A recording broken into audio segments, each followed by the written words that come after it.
അതുപോലെ തന്നെ നമ്മുടെ ഈ പരിപാടികളുടെ, നമ്മൾ ഈ യോഗത്തിൻ്റെ ഉദ്ദേശ ലക്ഷ്യങ്ങളെക്കുറിച്ച് ഒരുപക്ഷെ നിങ്ങൾക്കൊക്കെ എല്ലാവർക്കും അറിയാമായിരിക്കും. പ്രതിബദ്ധതയുള്ള ഒരു സമൂഹത്തെ പടുത്തുയർത്തുക എന്നതാണ് സംഘടനകളുടെ ഉദ്ദേശം. നിർഭാഗ്യപരമെന്ന് പറയട്ടെ, പുതുതലമുറ, പുതു ജനറേഷൻ ഇത്തരം കാര്യങ്ങളിലൊക്കെ വിഭിന്നമായ ഒരു ചിന്താഗതിയിലേക്ക് അവർ മാറിക്കൊണ്ടിരിക്കുകയാണ്. അപ്പോൾ അവരെ വീണ്ടും ഈ ഉദ്യമത്തിലേക്ക് എത്തിപ്പിക്കാനുള്ള ഒരു സന്ദർഭം നമുക്ക് കൈവന്നിരിക്കുകയാണ്. അതിൻ്റെ ഉദ്യമത്തിലാണ് നമ്മൾ കുൽഗാപതാപൂർ മലയാളി സമാജം ഇങ്ങനെ ഒരു സോഷ്യൽ ആക്ഷൻ ഫോഴ്സ് എന്നൊരു കൂട്ടായ്മ എന്ന് പറഞ്ഞാൽ, പെട്ടെന്നൊരു പ്രശ്നങ്ങൾ ഉണ്ടായിക്കഴിഞ്ഞാൽ നമ്മുടെ മലയാളികളുടെ ഇടയിൽ, നമ്മുടെ സമാജങ്ങളുടെ ഇടയിൽ ആർക്കെങ്കിലും എന്തെങ്കിലും ഒരു അത്യാവശ്യ ഘട്ടങ്ങളിൽ വന്നു കഴിഞ്ഞാൽ അവരെ സഹായിക്കുക എന്ന ഉദ്ദേശ ലക്ഷ്യത്തോടു കൂടി. പക്ഷേ ഇത് ഞങ്ങൾ ഒരു 5-6 വർഷത്തിന് മുമ്പേ ഇത് നമ്മുടെ സംഘടന ഇത് പ്ലാൻ ചെയ്തതായിരുന്നു. പക്ഷെങ്കിൽ ചില വൈകാരികമായ ചില ഇതുകൊണ്ട് അത് നടക്കാതെ വന്നു. അത് പകുതി വഴിക്ക് അതിൻ്റെ ഉദ്യമം നമുക്കത് പരാജയമായിരുന്നു, അത് നടത്താൻ ഒത്തില്ല. കാരണം സമൂഹത്തിലുള്ള ഈ യുവതലമുറ ഇങ്ങനെയുള്ള കാര്യങ്ങളിലേക്ക് വരുമ്പോൾ മാത്രമേ ഇങ്ങനെയുള്ള സമാജങ്ങളും സംഘടനകളും ഒക്കെ നമുക്ക് ഉദ്ദേശ കാര്യങ്ങൾ നടത്താൻ ഒക്കത്തുള്ളൂ. കാരണം ഇതൊരു 1940-50 കാലഘട്ടത്തിൽ തുടങ്ങിയ സംഘടനകളാണ് ഇന്ന് ഈ മലയാളി സമാജം എന്ന് പറഞ്ഞത്. പക്ഷെ അന്ന് നമുക്കൊരു കൂട്ടായ്മ ആവശ്യമായിരുന്നു. സോഷ്യൽ മീഡിയയുടെ അഭാവം ഉണ്ടായിരുന്നു. പല രീതിയിലുള്ള പ്രശ്നങ്ങളെ അഭിമുഖീകരിക്കുകയുണ്ടായിരുന്നു. മലയാളികൾക്ക് പരസ്പരം കണ്ടുമുട്ടുന്നതിനും ഇഴകിച്ചേർന്നതിനും ആശയവിനിമയങ്ങൾ നടത്തുന്നതിനും ഒക്കെയായിരുന്നു സമാജങ്ങൾ എന്ന് പറയുന്ന സാധനം ഉടലെടുത്തതും. അത് നമ്മുടെ പൂർവികർ, നമ്മുടെ സഹോദരങ്ങൾ ഇതിനെ ഉയർത്തിക്കൊണ്ടുവന്നത്. പക്ഷേ വർഷങ്ങൾ കഴിഞ്ഞു, കാലഘട്ടങ്ങൾ മാറി, സോഷ്യൽ മീഡിയകൾ വന്നു, പുതിയ ജനറേഷൻ വന്നു, നമ്മൾ വീട് വാങ്ങിച്ചു, നമ്മൾ പൈസ ഉണ്ടാക്കി. എപ്പോഴും നമ്മുടെ സ്വത്വബോധങ്ങൾക്ക് ഇടിവ് സംഭവിച്ചു എന്ന് തന്നെ നമുക്ക് പറയാനൊക്കും. പല മലയാളി സമാജങ്ങളും ഇന്ന് മുംബൈയുടെ പല ഭാഗങ്ങളും ഇന്ന് നിർജീവമായിരിക്കുകയാണ്. പിന്നെ ആളില്ല, പ്രവർത്തിക്കാൻ ആളില്ല. ഉള്ളവർ തന്നെ അവർ ഈ സംഘടനകളിലോട്ട് വരാൻ താല്പര്യമല്ല. അവരുടെ മക്കളെ ഇതിൻ്റെ ചുമതലയിൽ ഇതിലേക്ക് പ്രവർത്തിക്കുവാനും മറ്റുള്ള കാര്യങ്ങളിലേക്കൊന്നും അവർ നിരുത്സാഹരാണ്. അവർ വരാൻ താല്പര്യം കാണിക്കുന്നില്ല എന്നൊരു സ്ഥിതിവിശേഷം ഇന്ന് മുംബൈയിലെ മലയാളി സമാജങ്ങളുടെ ഇടിവിന്, താഴോട്ടുള്ള പോക്കിനൊക്കെ ഒരു പ്രശ്നങ്ങളാണ്. അതൊക്കെ നമ്മൾ ഇനിയുള്ള തലമുറ ഇതുപോലുള്ള സ്വത്വങ്ങൾ സംരക്ഷിക്കപ്പെടാൻ, ഞാനോ അല്ലെങ്കിൽ ഇവിടെ ഇരിക്കുന്ന ഞങ്ങൾ വയസ്സായ ആൾക്കാരോ ഒന്നും ഇനിയും ഈ സ്വത്വങ്ങളൊന്നും കെട്ടിപ്പിടിച്ചിരിക്കാൻ ഒക്കില്ല. അപ്പോൾ പുതിയ തലമുറ, നമ്മുടെയൊക്കെ മക്കളും അവരുടെ മക്കളും ഒക്കെ ഇതുപോലുള്ള ഈ സ്വത്വങ്ങളെ പിന്നെ കൈപിടിച്ചുയർത്തുകയും അവരുടെ തലമുറയ്ക്ക് കൈമാറി കൊടുക്കുകയും നമ്മുടെ സംസ്കാരവും നമ്മുടെ കൾച്ചറും നമ്മുടെ മലയാളി എന്താണെന്നും നമ്മുടെ സ്വത്വബോധവും എന്താണെന്നും നമ്മുടെ സംസ്കാരത്തിനെ കുറിച്ച് അല്ലെ ഓണവും അങ്ങനെയുള്ള നമ്മുടെ കലാപരിപാടികൾ എന്താണെന്നതിനെ കുറിച്ചൊക്കെ അവരെ പിന്നെ പറഞ്ഞ് മനസ്സിലാക്കാനൊക്കെ നമുക്കൊക്കെ സാധിക്കണം. അത് നമ്മുടെ തലമുറയ്ക്ക് നമ്മൾ കൈമാറുവാനുള്ള അവസരമാണ്. അതിന് നമ്മൾ ഓരോ രക്ഷിതാർത്ഥികളും നമ്മുടെ കുടുംബത്തിൽ തന്നെ അങ്ങനെയുള്ള പരിപാടിക്ക് തുടക്കം കുറിക്കണമെന്നാണ് എനിക്ക് നിങ്ങളോട് ഈ സ്വാഗത പ്രസംഗത്തിനിടയ്ക്ക് എനിക്ക് പറയാനുള്ളത്. കാരണം നമ്മുടെ മുഖ്യ അതിഥിക്ക് പൂച്ചെണ്ട് നൽകി ആദരിക്കുന്നതിന് വേണ്ടി നമ്മുടെ സമാജം പ്രസിഡന്റിനെ ക്ഷണിക്കുകയാണ്.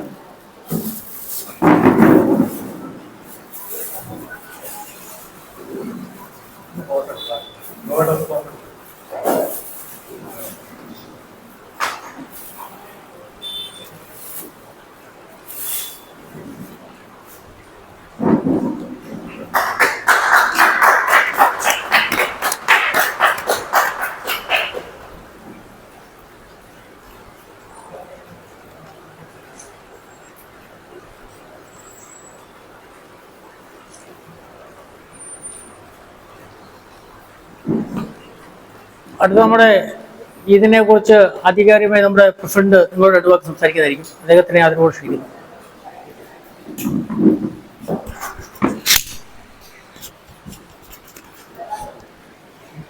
ഇതാണ് നമ്മുടെ മൈക്ക് കേട്ടോ. അപ്പോൾ ബഹുമാനപ്പെട്ട ലോക കേരള സഭ അംഗം ശ്രീ ടി വി രതീഷ്, അതുപോലെ തന്നെ അദ്ദേഹം അമർനാഥ് മലയാളി സമാജത്തിൻ്റെ സെക്രട്ടറി കൂടിയാണ്. അദ്ദേഹത്തിന് നന്ദി നമ്മുടെ ഈ ചടങ്ങിൽ പങ്കെടുക്കാൻ സമ്മതിച്ചതിന്. അതുപോലെ അപ്പോൾ എനിക്ക് തോന്നുന്നു ഒരു വിശദീകരണം ഏതായാലും നമ്മുടെ സെക്രട്ടറി സാർ ഇവിടെ പറഞ്ഞു കഴിഞ്ഞു. പക്ഷേ ഈ ഒരു സംരംഭത്തിന്റെ ലക്ഷ്യം എന്താണ് എന്ന് വെച്ച് കഴിഞ്ഞാൽ അതിൽ കൂടുതൽ കോംപ്ലിക്കേഷൻ ഒന്നുമില്ല, എല്ലാവർക്കും മനസ്സിലാവുന്ന കാര്യമുള്ളൂ അല്ലേ. ഇതിപ്പോൾ ഒരു മലയാളി സമാജം, ഇപ്പം നിങ്ങളിൽ പലരും പഴയ ആൾക്കാർ ഇവിടെ ഉണ്ട്, ഒരു മലയാളി സമാജം തുടങ്ങേണ്ട പശ്ചാത്തലം എന്താണെന്ന് ആലോചിച്ച് നോക്കിയിട്ടുണ്ടോ? ഒരു മലയാളി സമാജം എന്തുകൊണ്ടാണ് തുടങ്ങണം? ഇപ്പൊ ഗംഗാരാട്ടനൊക്കെ ഇത് തുടങ്ങിയ ആൾക്കാരിൽ ഒരാളാണ്. അപ്പോൾ അവർക്കത് തുടങ്ങാനുണ്ടായ അത് ഗോപേട്ടൻ ചിരിക്കുന്നുണ്ട്, നീ എന്താ എന്നെ കണ്ടില്ല വിചാരിക്കുന്നു. അത് അപ്പോൾ അവർക്കൊക്കെ അത് തുടങ്ങാനുണ്ടായ ഒരു ചേതോവികാരം എന്തായിരിക്കും എന്ന് നിങ്ങൾ ആലോചിച്ചിട്ടുണ്ടോ? ആ ഒരു 10-40 കൊല്ലം പുറകിലോട്ട് പോയി കഴിഞ്ഞാൽ, അതായത് ഇവരൊക്കെ ചെറുപ്പമായിരിക്കുന്ന സമയത്ത് അന്നത്തെ ഒരു അരക്ഷിതാവസ്ഥ ഇന്നത്തേക്കാൾ കൂടുതലായിരുന്നു അല്ലേ. അന്ന് രണ്ട് രീതിയിലുള്ള, അതായത് സാമ്പത്തികമായ അരക്ഷിതാവസ്ഥ കൂടുതലായിരുന്നു എന്ന് വേണം പറയാൻ. കാരണം ആരും വലിയ പൈസക്കാരൊന്നും ആയിരുന്നില്ല, എല്ലാവരും പാവപ്പെട്ടവരായിരുന്നു. അപ്പോൾ ആ ഒരു അരക്ഷിതാവസ്ഥയിൽ നിന്നാണ് കൂട്ടായ്മ രൂപപ്പെടുന്നത് എന്ന് വേണം നമ്മൾ കരുതാൻ അല്ലേ. നമ്മളിപ്പോൾ അൺസേഫ് ആയിട്ട് തോന്നുമ്പോൾ നമുക്ക് ഒരു സപ്പോർട്ട് വേണമെന്ന് നമുക്ക് എപ്പോഴും തോന്നും അല്ലേ. ഇന്ന് അതിനൊരു മാറ്റം വന്നിട്ടുണ്ടോ എന്നൊരു സംശയമുണ്ട്. കാരണം ഇവിടെ ഇരിക്കുന്ന ആരും അന്നത്തിന് ബുദ്ധിമുട്ടുന്ന ആയിരിക്കില്ല. നിങ്ങൾക്കൊക്കെ 3 നേരം ഉണ്ണാനും അത്യാവശ്യം ഫൈനാൻഷ്യൽ സ്റ്റെബിലിറ്റി ഉണ്ട് ഇല്ലേ, എല്ലാവർക്കും ഇല്ലേ. പിന്നെ എന്താണ് വരാൻ പോകുന്നത്? അൺഎക്സ്പെക്ടഡ് ആയിട്ടുള്ള കാര്യങ്ങളാണ് വരാൻ പോകുന്നത്. എന്താണ്? ഡെത്ത്, അല്ലെ പെട്ടെന്നൊരു അസുഖം, പെട്ടെന്ന് ഹോസ്പിറ്റലൈസ് ചെയ്യണം. ഇതിന് നമ്മൾ പ്രിപ്പയർ അല്ല, നമ്മളെ മനസ്സിൽ ചിന്തിക്കുന്നില്ല. പക്ഷെ സാമ്പത്തിക അരക്ഷിതാവസ്ഥ നിലനിൽക്കുമ്പോൾ അത് കോൺസ്റ്റന്റ് ആയിട്ട് നമ്മളെ ബോധർ ചെയ്യുന്നുണ്ട് അല്ലേ. എൻ്റെ കയ്യിൽ കാശില്ല, എൻ്റെ മോളുടെ അല്ലെ മോൻ്റെ സ്കൂളിൽ ഫീസ് കൊടുക്കാൻ പൈസ ഇല്ല എന്നുള്ളത് കോൺസ്റ്റന്റ് ബോധറേഷൻ ആകുമ്പം ഒരു കൂട്ടായ്മയുടെ ആവശ്യം കോൺസ്റ്റന്റ് ആയിട്ടുണ്ട്. ഇപ്പൊ കോൺസ്റ്റന്റ് ആയിട്ടില്ല. ഇപ്പൊ പലർക്കും ഒരു മരണം സംഭവിച്ചു കഴിയുമ്പോൾ അയ്യോ സമാജത്തിൽ ആരെങ്കിലും വരുമോ, എന്തൊക്കെയാണ് ക്രിയ ചെയ്യേണ്ടത്, ആരാണ് അതിനുള്ള ശ്മശാനത്തിൽ ആര് പറയും, ഇതൊക്കെ അപ്പോഴാണ് ചിന്തിക്കുന്നത്. പക്ഷെ നിങ്ങൾ ആലോചിച്ച് നോക്കണം, നമ്മൾ അങ്ങനെ ഒരു അവസ്ഥയെക്കുറിച്ച് മുൻകൂട്ടി കാണണം. ഇത് എപ്പോഴും വരും. അപ്പോൾ ഒരു അരക്ഷിതാവസ്ഥ, സാമ്പത്തിക അരക്ഷിതാവസ്ഥ അന്നില്ലെങ്കിലും സാമൂഹികപരമായിട്ടും അതുപോലെ ഒരു സമൂഹം നല്ല രീതിയിൽ ഒരുമിച്ച് ജീവിക്കേണ്ട ഒരു കടമ നമുക്കില്ലേ. ആ ഒരു രീതിയിലുള്ള അരക്ഷിതാവസ്ഥ ഇന്ന് നിലനിൽക്കുന്നുണ്ട്. പക്ഷെ അത് നമ്മൾ റിയലൈസ് ചെയ്യുന്നില്ല, അത് നമ്മളെ വന്ന് ഹിറ്റ് ചെയ്യുന്നവരെ. അതാണ് നമ്മൾ ആൾക്കാരെ പറഞ്ഞ് മനസ്സിലാക്കേണ്ടത്. ഇപ്പൊ ഇവിടെ വന്നവരോടല്ല അത് പറയാനുള്ളത്, കാരണം നിങ്ങളെല്ലാവരും ഇത് മനസ്സിലാക്കിയതുകൊണ്ടാണ് ഇങ്ങോട്ട് വന്നത് അല്ലേ. അപ്പോൾ ഒരു സമാജം എന്നുള്ള രീതിയിൽ നമ്മുടെ പ്രൈമറി റെസ്പോൺസിബിലിറ്റി എന്താണ്? നമ്മുടെ അംഗങ്ങളുടെ സേഫ്റ്റി അല്ലെ, അവരുടെ സുരക്ഷിതത്വം, അവരുടെ ഫൈനാൻഷ്യൽ സ്റ്റെബിലിറ്റി, ഇതൊക്കെയാണ് നമ്മുടെ ലക്ഷ്യം അല്ലെ. അപ്പൊ ഇത് നടത്താൻ വേണ്ടി ഒരു സമാജം മുന്നോട്ട് വന്നിട്ടുണ്ട്. അപ്പോഴെന്താ, നിങ്ങളുടെ സമാജത്തിനൊരു കമ്മിറ്റി ഇല്ലേ? നിങ്ങളുടെ ഡ്യൂട്ടി അല്ലേ അത്? നിങ്ങൾ മടിയന്മാരായതുകൊണ്ടാണോ ഞങ്ങളെ കൂടി വിളിക്കുന്നതെന്ന് തോന്നുന്നു ചിലപ്പോൾ. അതല്ല ഉദ്ദേശിക്കുന്നത്. ഇതിൽ പലരും എത്ര പേരുണ്ട് കമ്മിറ്റിയിൽ ഇല്ലാത്തവരായിട്ട്. ഇപ്പൊ എനിക്കിപ്പം ഗോപേട്ടനെ അറിയാം, ദാസേട്ടനെ അറിയാം, അനിലേട്ടനെ അറിയാം, രാംദാസിനെ അറിയാം, ഇവരൊക്കെ സനോജിനെ അറിയാം, രാജേഷ് അയ്യറിനെ അറിയാം. പ്രളയകാലത്തൊക്കെ നല്ല വർക്ക് ചെയ്തു. അതായത് ഇവരൊന്നും കമ്മിറ്റിയിലുള്ളവരല്ല, പക്ഷെ സമാജത്തിന് വേണ്ടി എപ്പോഴും പ്രവർത്തിക്കാൻ തയ്യാറായിട്ടുള്ളവരാണ്. അപ്പൊ ഈ സോഷ്യൽ ആക്ഷൻ ഫോഴ്സ് എന്ന് പറഞ്ഞാൽ നമ്മൾ ഉദ്ദേശിക്കുന്നത് എന്തുകൊണ്ടാ? എല്ലാവരും ഒരു കമ്മിറ്റിയിൽ വരണം, അല്ലെങ്കിൽ ഒരു മാനേജിംഗ് കമ്മിറ്റി അംഗമാണ്, ഒരു സെക്രട്ടറി ആണോ, പ്രസിഡന്റ് ആണെന്നും വിചാരിക്കുന്നവരല്ല. പലരും നിസ്വാർത്ഥമായി സാമൂഹ്യ സേവനം, അതെ, നിങ്ങളും സേവനത്തിന് തയ്യാറാണോ? കാരണം പലരും അങ്ങനെയാണല്ലേ ഈ കൂട്ടത്തിലിരിക്കുന്ന. നിങ്ങളോട് തന്നെ ചോദിച്ചു നോക്കൂ. ഞാൻ പറയുന്നില്ല, ultimately what makes you happy? നിങ്ങൾക്ക് എന്താണ് സന്തോഷം തരുന്നത്? ഒരു പണം കിട്ടിയ സന്തോഷം തരുമോ? നിങ്ങൾക്കൊരു ലോട്ടറി അടിച്ചോന്ന് വിചാരിച്ചോ, ഒരു മാസം കൊണ്ട് അത് യൂഷ്വൽ ആവും, നിങ്ങളുടെ ലൈഫ് യൂഷ്വൽ ആവും. പിന്നെ നിങ്ങൾ സന്തോഷം, അതിലൊരു സന്തോഷമൊന്നുമില്ല. എല്ലാ മാസം ലോട്ടറി അടിക്കില്ലല്ലോ, ഇല്ലല്ലോ. അപ്പൊ വാട്ട് മേക്സ് യു ഹാപ്പി? അത് നിങ്ങൾ ചിന്തിച്ചു നോക്കണം. നിങ്ങൾ ആലോചിച്ച് നോക്കും, നിങ്ങൾക്ക് കോൺസ്റ്റന്റ് ആയിട്ട് സന്തോഷം തരുന്നൊരു കാര്യം എന്താ? നമുക്ക് മറ്റുള്ളവരെ സന്തോഷിപ്പിക്കുമ്പോഴാണ് അല്ലേ. നമുക്ക് ഒരാൾ അസുഖം വന്നു, അവർക്ക് ഹോസ്പിറ്റലിൽ പോകണം. ഇപ്പൊ ജേട്ടൻ ഇപ്പൊ 2 ദിവസമായിട്ട്, ജേട്ടന്റെ ബന്ധുവൊന്നുമല്ല, പക്ഷെ ജേട്ടന്റെ ഒരു പരിചയക്കാരൻ, ഇവിടെ ഒരു മലയാളി എന്നുള്ള രീതിയിൽ 2-3 ദിവസമായിട്ട് അദ്ദേഹം ആശുപത്രിയിലാണ്. അദ്ദേഹം ജോലിയിൽ നിന്ന് ലീവ് എടുത്തിട്ടാണ് ഇത് ചെയ്യുന്നത്. അത് എന്തുകൊണ്ടാണ്? എന്തെങ്കിലും പൈസ കിട്ടുന്നുണ്ടോ? ഇല്ല. അദ്ദേഹത്തിന്റെ മനസ്സിന്റെ സംതൃപ്തി മാത്രമാണ് അല്ലേ. അതാണ് ഏറ്റവും വലിയ ഹാപ്പിനെസ്. അത് നിങ്ങൾ മനസ്സിലാക്കണം, എല്ലാവരും മനസ്സിലാക്കണം. കാരണം വേറെ ഒന്നും, ultimately nothing makes you happy അല്ലെ. ഇത് തന്നെയാണല്ലേ ദൈവവിശ്വാസികളായ ആൾക്കാരും പറയുന്നത്. ഇത് തന്നെയാണല്ലേ, ദൈവത്തിന് വേണ്ടി നമ്മൾ മാനവ സേവയാണ് മാധവ സേവ എന്ന് പറയുന്നില്ലേ. ഇത് മനസ്സിലാക്കിക്കൊണ്ട് നമ്മൾ മുന്നോട്ട് പോകണം. അപ്പൊ അങ്ങനെ മനസ്സിലാക്കി ആ രീതിയിലുള്ള പ്രവർത്തനം ചെയ്യാൻ സന്നദ്ധരായിട്ടുള്ളവരെ നമുക്കൊരു പ്ലാറ്റ്ഫോം കൊടുക്കണ്ടേ, നമുക്ക് അതിനൊരു വേദി ഉണ്ടാക്കണ്ടേ അങ്ങനെയുള്ളവർക്ക് മുന്നോട്ട് വരാൻ വേണ്ടി. അത് മാത്രമാണ് ഈ ഒരു സോഷ്യൽ ആക്ഷൻ ഫോഴ്സ് എന്നുകൊണ്ട് ഉദ്ദേശിക്കുന്നത്. വേറെ അതിന് ഫോർമാലിറ്റീസ് ഒന്നുമില്ല, ഇതിൽ നേതാക്കളില്ല, ജനങ്ങളില്ല, ഒന്നുമില്ല. എല്ലാവരും ഒരുപോലെയാണ്. അതായത് ഒരു പ്രശ്നം ഉണ്ടാവുന്നു, നമ്മൾ അതിന്റെ കൂടുതൽ നെറ്റിഗ്രിറ്റീസ് ആണ് നമ്മൾ ഇന്ന് ഡിസ്കസ് ചെയ്യേണ്ടത്. അതായത് ഈ കൂട്ടായ്മ നമ്മൾ എങ്ങനെ മുന്നോട്ട് കൊണ്ടുപോകും, അതിൽ ആർക്കൊക്കെ എന്തൊക്കെ റെസ്പോൺസിബിലിറ്റി ഏറ്റെടുക്കാൻ പറ്റും. ഒരു ഇവന്റ് ഉണ്ടായിക്കഴിഞ്ഞാൽ, ഒരു ഇൻസിഡന്റ് ഉണ്ടായിക്കഴിഞ്ഞാൽ എങ്ങനെ നമ്മളത്, ഇപ്പൊ ഒരു ഇൻസിഡന്റ് ഉണ്ടായി, ഇപ്പൊ പലരും 100 പേര് പല കാര്യങ്ങൾക്കായി ഓടി നടന്നിട്ട് കാര്യമില്ല. ആരെന്ത് ചെയ്യും, ആര് കോർഡിനേറ്റ് ചെയ്യും, അങ്ങനെയുള്ള കാര്യങ്ങളൊക്കെ നമ്മൾക്ക് ഇന്ന് ചർച്ച ചെയ്യണം. അതുപോലെ എന്തൊക്കെ ആക്ടിവിറ്റീസ് നമുക്ക് ഈ സാഫിന്റെ ഉള്ളിൽ ചെയ്യാൻ പറ്റും? ഇപ്പം മരണം സംഭവിച്ചാൽ തീർച്ചയായും നമ്മൾ ഓടിയെത്തണം. പക്ഷെ അത് എപ്പോഴും ആൾക്കാർ മരിച്ചുകൊണ്ടിരിക്കുന്നില്ലല്ലോ. അതില്ലെങ്കിൽ നമ്മൾ ഈ ഒരു കമ്മിറ്റി അല്ലെങ്കിൽ ഈ ഒരു ഗ്രൂപ്പ് ആക്റ്റീവ് ആയിരിക്കണം. അപ്പൊ നമ്മൾ എന്തെങ്കിലും അതിനുള്ള ഒരു അവസരങ്ങൾ കണ്ടെത്തണം, ഇല്ലേ? നമുക്ക് പലരും പല ചാരിറ്റി ആക്ടിവിറ്റീസും ചെയ്യാം. ഇപ്പൊ ഒരു ഗവൺമെന്റ് സ്കൂളിൽ വൃത്തികേടായി കിടക്കുകയാണ്, നമുക്ക് ഒരു സന്നദ്ധ സേവനം എന്നുള്ള രീതിയിൽ അവിടെ വൃത്തിയാക്കി കൊടുക്കാം, അല്ലെ അങ്ങനെയുള്ള പല കാര്യങ്ങളും നമുക്ക് ചെയ്യാൻ പറ്റുന്നതാണ്. ഞാനിപ്പോ ഒന്നും പ്രിജുഡൈസ്ഡ് ആയിട്ടൊന്നും പറയുന്നില്ല, നമുക്ക് അത് ചർച്ച ചെയ്ത് തീരുമാനിക്കേണ്ട കാര്യമാണ്. അപ്പോൾ നമ്മുടെ ഈ മേഖലയിൽ 10-35 വർഷം പ്രവൃത്തി പരിചയമുള്ള ശ്രീ രതീഷേട്ടൻ ഇവിടെ വന്നിട്ടുണ്ട്. അപ്പോൾ അദ്ദേഹത്തിൽ നിന്ന് നമുക്ക് കേൾക്കാം. അതുപോലെ പ്രേമേട്ടനായാലും ഗംഗാരേട്ടനായാലും ഒക്കെ നമ്മളെക്കാളൊക്കെ പരിചയ സമ്പത്തുള്ള ആൾക്കാരാണ്. അപ്പോൾ അവരുടെ എടുക്കുന്ന കാര്യങ്ങൾ മനസ്സിലാക്കാം. അപ്പോൾ ഈ ഒരു ചർച്ച മാത്രമല്ല നമ്മൾ ഇതുകൊണ്ട് ഉദ്ദേശിക്കുന്നത്, ഇതൊരു മുഖവുര മാത്രമാണ്. നമ്മളൊക്കെ സംസാരിച്ചതിന് ശേഷം നമുക്കൊരു വട്ടമേശ സമ്മേളനം നടത്തി നമുക്ക് എന്തൊക്കെ കാര്യങ്ങൾ ചെയ്യാം, എങ്ങനെയൊക്കെ ചെയ്യാമെന്ന് നിങ്ങൾ ഓരോരുത്തരും അതിപ്പോഴേ മനസ്സിൽ ആലോചിച്ചോളൂ. ഈ സാഫ് എന്നുള്ള ഇനീഷ്യേറ്റീവ് നമുക്ക് എങ്ങനെ മുന്നോട്ട് കൊണ്ടുപോകാമെന്ന് നിങ്ങൾ ഓരോരുത്തരും സംസാരിക്കണം. ആരും ഇവിടെ സംസാരിക്കാതെ പോകാൻ പാടില്ല. അപ്പോൾ അതാണ് ഈ പരിപാടി കൊണ്ട് ഉദ്ദേശിക്കുന്നത്. അപ്പോൾ ഇത്രയും എനിക്ക് പറയാനുള്ളൂ. നന്ദി, നമസ്കാരം. ിരിക്കുന്ന ലോക വ്യക്തികളെ, സംഘടനാ പ്രവർത്തകരെ, സദസ്സിലിരിക്കുന്ന സംഘടനാ പ്രവർത്തകരെ, വേണ്ട എല്ലാവർക്കും എൻ്റെ വിനീതമായ നമസ്കാരം. ആദ്യമായി ഇങ്ങനെയൊരു നല്ലൊരു പുതിയൊരു സംരംഭത്തിന് ബദലാപൂർ മലയാളി സമാജം തുടങ്ങി വെച്ചതിൽ ഒരു കണ്ണിയവൻ, അതായത് അതിൻ്റെ ഒരു സംരംഭ തുടക്കത്തിൽ വന്ന് നിങ്ങളോട് 2 വാക്ക് സംസാരിക്കാൻ കിട്ടിയതിൽ തന്നെ ഞാൻ അധികം സന്തോഷിക്കുന്നു. അതിനെന്നെ ക്ഷണിച്ച സമാജത്തിൻ്റെ ഭാരവാഹികളെ പ്രത്യേകം നന്ദി പറയുന്നു. ഞാൻ 35 വർഷം അമർനാഥ് കേരള സമാജത്തിൻ്റെ മാനേജിംഗ് കമ്മിറ്റി, അതായത് സ്വകാര്യ തീർച്ചയായിട്ട് 1989 ഞാൻ ചാർജ് എടുത്തതാണ്, അത് തുടങ്ങിയതാണ്. അത് ഇന്ന് വരെ 2-3 വർഷം സ്വകാര്യ തീർച്ചയായിട്ടും, ബാക്കിയുള്ള എല്ലാ വർഷവും സെക്രട്ടറി ആയിട്ട്. അപ്പം നിങ്ങൾ വിചാരിക്കും കസേര ഒഴിഞ്ഞു കൊടുക്കാത്തൊരു സെക്രട്ടറി ആണോ ചോദിക്കും. പക്ഷെ എല്ലാ വർഷവും നമ്മൾ ജനറൽ ബോഡി നടത്താറുണ്ട്. ഈ ജനറൽ ബോഡിയിൽ വെച്ച് ഈ 3 പോസ്റ്റിലേക്ക്, അതായത് സെക്രട്ടറി, പ്രസിഡന്റ്, ട്രഷറർ പോസ്റ്റിലേക്ക് ആരും വരാറില്ല. അപ്പം അങ്ങനെ അവസാനം പ്രസിഡന്റിന് വിട്ടുകൊടുക്കും.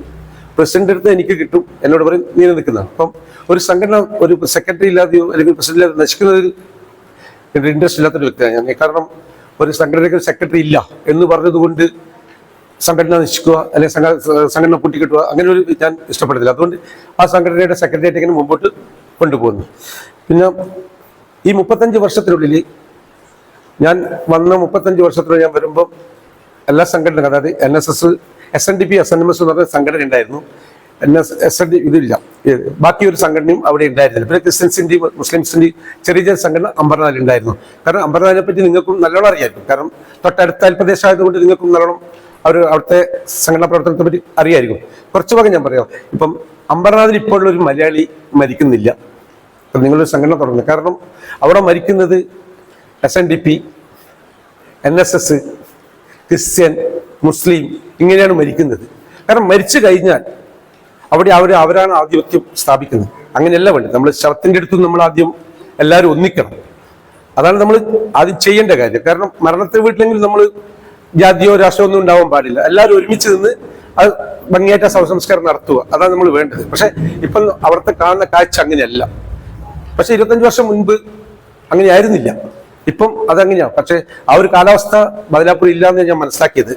കാരണം ഇവിടെ എല്ലാവരും ഒരുപോലെ മുമ്പോട്ട് പോകുന്നത്, അതിലെനിക്ക് സന്തോഷമേ ഉള്ളൂ. പിന്നെ പ്രാവർത്തികമായിട്ട് എനിക്ക് പറയാനുള്ളത്, അമ്പർനാഥ് കേരള സമാജത്തിന് ഇപ്പം മലയാളികൾക്ക് എന്ത് ചെയ്തു കൊടുക്കുന്നു എന്നുള്ളതിൻ്റെതാണ്. അതാണ് നമ്മുടെ മെയിനായിട്ട് ഇവിടെ പ്രവർത്തിക്കുന്ന സന്നദ്ധ സംഘടനയുടെ ഇതിൻ്റെ.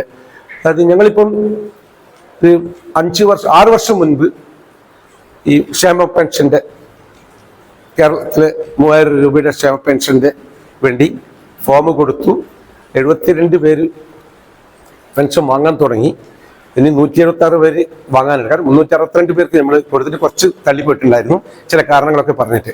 അപ്പം അത് കൊടുക്കാൻ അത് ചെയ്തതെന്ന് വെച്ചാൽ ഒരു 5-6 മേഖലകളെ തിരിച്ചു. കാരണം ഇപ്പം ബദലാപൂർ തന്നെ നിങ്ങൾക്കും ചെയ്യാൻ പറ്റും.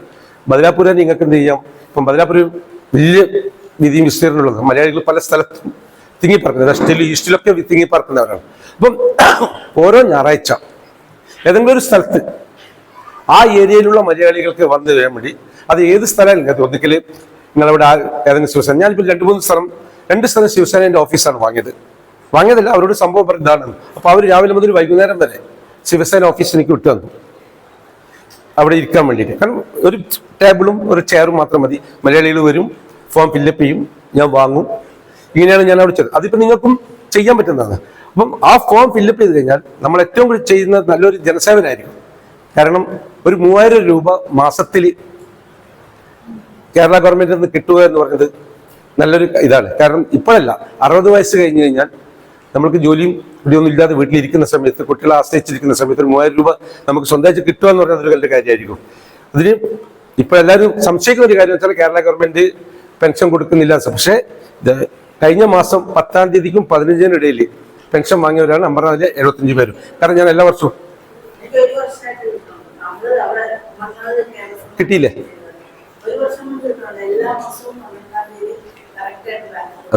അതാണ് സത്യം. കാരണം ഞാൻ അറിയില്ല നിങ്ങളത്, ഞാൻ അറിയില്ല. കാരണം ഞാൻ എൻ്റെ ഈ സാമൂഹ്യ അതെ അതെ താങ്ക് യു.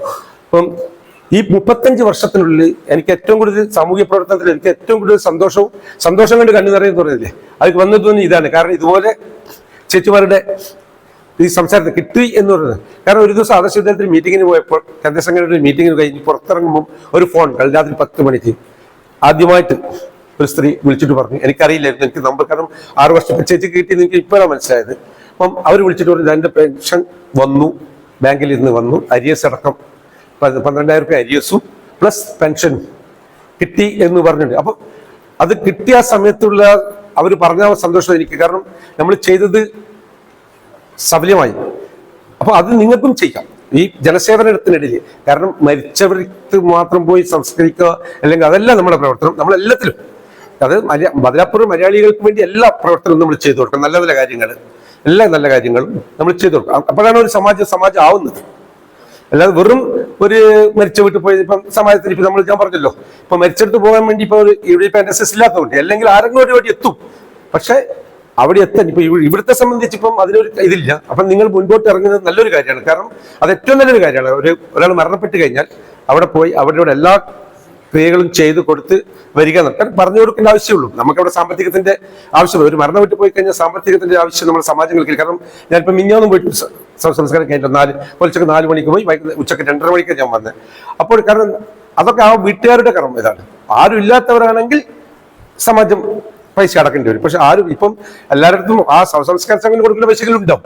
അപ്പൊ നമ്മൾ പോകേണ്ടതെന്ന് വെച്ചാൽ അവിടെ പോയി ചെയ്ത് കൊടുക്കേണ്ടത് വെച്ചാൽ നമ്മൾ അവിടെ പോവുക, അവരെ ബോഡിയിൽ നിന്ന് കുളിപ്പിക്കുക, അത് ചെയ്യുക, അവിടെ കറങ്ങി എടുത്ത് കൊണ്ടുപോവുക, ശ്മശാനത്തിൽ പോവുക, ശ്മശാനത്തിൽ ചെയ്യുക. അതിപ്പോൾ നിങ്ങളും ഇവിടുന്ന് എല്ലാവരും ചെയ്യുന്നുണ്ട്. പക്ഷെ ഇത് സെൻട്രൽ സെക്രട്ടറിയും കുറച്ചുപേരും മാത്രം അടക്കുന്ന ഒരു ഇതാവുന്നത് ശരിയല്ല. നമ്മളെല്ലാ മലയാളികളും കൂടി പോയി ചെയ്യുക. ഇതാണ് നമ്മൾ ചെയ്യേണ്ടത്. അതേപോലെ തന്നെ ഈ സേവനത്തിന് ഞാൻ പറഞ്ഞിട്ടുണ്ടല്ലോ ഭാഷയിൽ. അപ്പോൾ ഇവിടെ ഐ ഡി കാർഡ് എനിക്ക് തോന്നുന്നു ഇവിടെ തുടങ്ങിയിട്ടുണ്ട്. അതൊരു നല്ല കാര്യമാണ്. ഇപ്പം ഭക്ഷ്യവിതരണത്തിൻ്റെത് പറഞ്ഞു. ഭക്ഷ്യവിതരണം ഞാൻ നോട്ടീസിൽ വായിച്ചപ്പം ഭക്ഷ്യവിതരണത്തെ പറ്റി. ഭക്ഷ്യവിതരണത്തിൽ നമ്മൾ ചെയ്യുന്നുണ്ട് ഇവിടെ. അതെങ്ങനെയാണെന്ന് വെച്ചാൽ മാസത്തിൽ ഏതെങ്കിലും ഒരു ആശ്രമം കണ്ട് അവിടത്തേക്ക് കുറച്ച് സാമ്പത്തികം കഴിവുള്ളവരുടെ കുറച്ച് കാശ് വാങ്ങി അവർക്ക് ഒരു നേരത്തെ ആഹാരം കൊണ്ടു കൊടുക്കാൻ നമ്മളിപ്പം അവിടെ ചെയ്തുകൊണ്ടിരിക്കുന്നുണ്ട്. അത് പല സംഘടനകളും ചെയ്യുന്നുണ്ട്. സമാജം മാത്രമല്ല, എല്ലാ സംഘടനകളും അവിടെ ചെയ്യുന്നുണ്ട് അമ്പർനാഥില്. അപ്പൊ അത് നിങ്ങൾക്ക് ഈ ഭക്ഷ്യവിതരണത്തിൽ നിങ്ങൾക്ക് ചെയ്യാൻ പറ്റുന്ന ഒരു കാര്യമാണ്. അതിപ്പം പറഞ്ഞാൽ അതിൽ എനിക്ക് തോന്നുന്നത് നമ്മളിപ്പം അത് പരീക്ഷിച്ചിട്ടില്ല. അവിടെ പരീക്ഷിക്കണമെന്നുണ്ട്. കാരണം എല്ലാ സൺഡേയോ അല്ലെങ്കിൽ ആഴ്ചക്ക് ഒരു 4 ദിവസം നമ്മൾ ഓരോ വീട്ടിൽ ഒരു 25 വീട് സെലക്ട് ചെയ്യും. അപ്പൊ ഒരു ആശ്രമത്തിലോ അല്ലെങ്കിൽ ഒരു അഗതി മന്ദിരത്തിൽ ഒരു 25 പേരുണ്ടെങ്കിൽ ആ 25 വീട്ടിൽ പോയിട്ട് പറഞ്ഞാൽ നമുക്ക് പറയാം, ഈ സൺഡേ നിങ്ങൾ നമുക്ക് ഒരു പൊതി ഉണ്ടാക്കി തരണം എന്ന് പറഞ്ഞാൽ ആ പൊതി നമുക്ക് എടുത്തിട്ട് ആ പൊതിയിൽ പറഞ്ഞ ഒരു 3 ചപ്പാത്തിയും കുറച്ച് ഡാലും കുറച്ച് ചോറും ഉണ്ടാക്കി തരണം എന്ന് പറഞ്ഞാൽ ആരും നമ്മളെ മലയാളികൾ ആരും ഒരു ഭക്ഷണം ഉണ്ടാക്കി തരണം എന്ന് പറഞ്ഞാൽ ആരും പറയില്ല.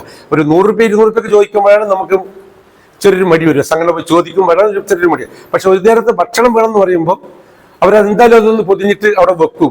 പക്ഷെ അത് നമ്മൾ ഈ സന്നദ്ധ സംഘടന ഇപ്പോൾ തുടങ്ങുന്ന ഫോഴ്സുകാർ അവിടെ പോയിട്ട് ആ ഉച്ചക്ക് ഒരു 12 മണി 12:30 സമയം കൊടുത്തു കഴിഞ്ഞാൽ ആ ചോറ് എടുത്തിട്ട് നമുക്ക് അഗതി മന്ദിരത്തിൽ 1 മണിയാകുമ്പം എത്തിച്ചു കൊടുക്കാൻ പറ്റും. കാരണം അതിങ്ങനെ ഒരു പരീക്ഷണം നമ്മൾ അവിടെ പോകുന്നുണ്ട്.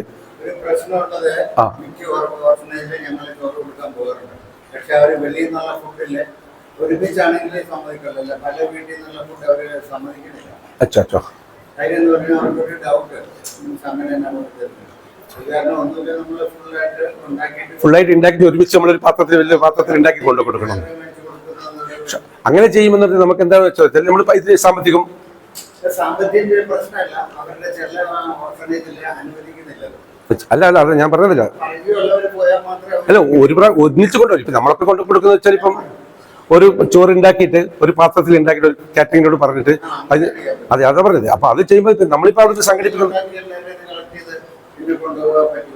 അതിപ്പോ നമ്മളവിടെ കളക്ട് ചെയ്യുന്ന വെച്ചാൽ പൈസ സാമ്പത്തികം കളക്ട് ചെയ്യാണ്. സാമ്പത്തികം കളക്ട് ചെയ്തിട്ട് നമ്മൾ ഇതുപോലെ കാറ്ററിംഗ് പറഞ്ഞിട്ട് അവിടെ നിന്ന് ഉണ്ടാക്കിയിട്ട് ചെറുഡാലും ഒരു ഇതും അങ്ങനെ കൊണ്ടു കൊടുക്കാം. അതിപ്പോ ഇപ്പൊ ചേട്ടൻ പറഞ്ഞതുപോലെ അതിപ്പോ നമുക്ക് ചെയ്യാൻ പറ്റുള്ളൂ. ഇപ്പൊ ഇവിടെ ഇപ്പൊ നിങ്ങൾ പല ഇതിൽ വാങ്ങാൻ പറ്റില്ലെങ്കിൽ അത് നമ്മൾ അന്വേഷിക്കണം, അവരോട് ചെയ്യാൻ പറ്റുമോ.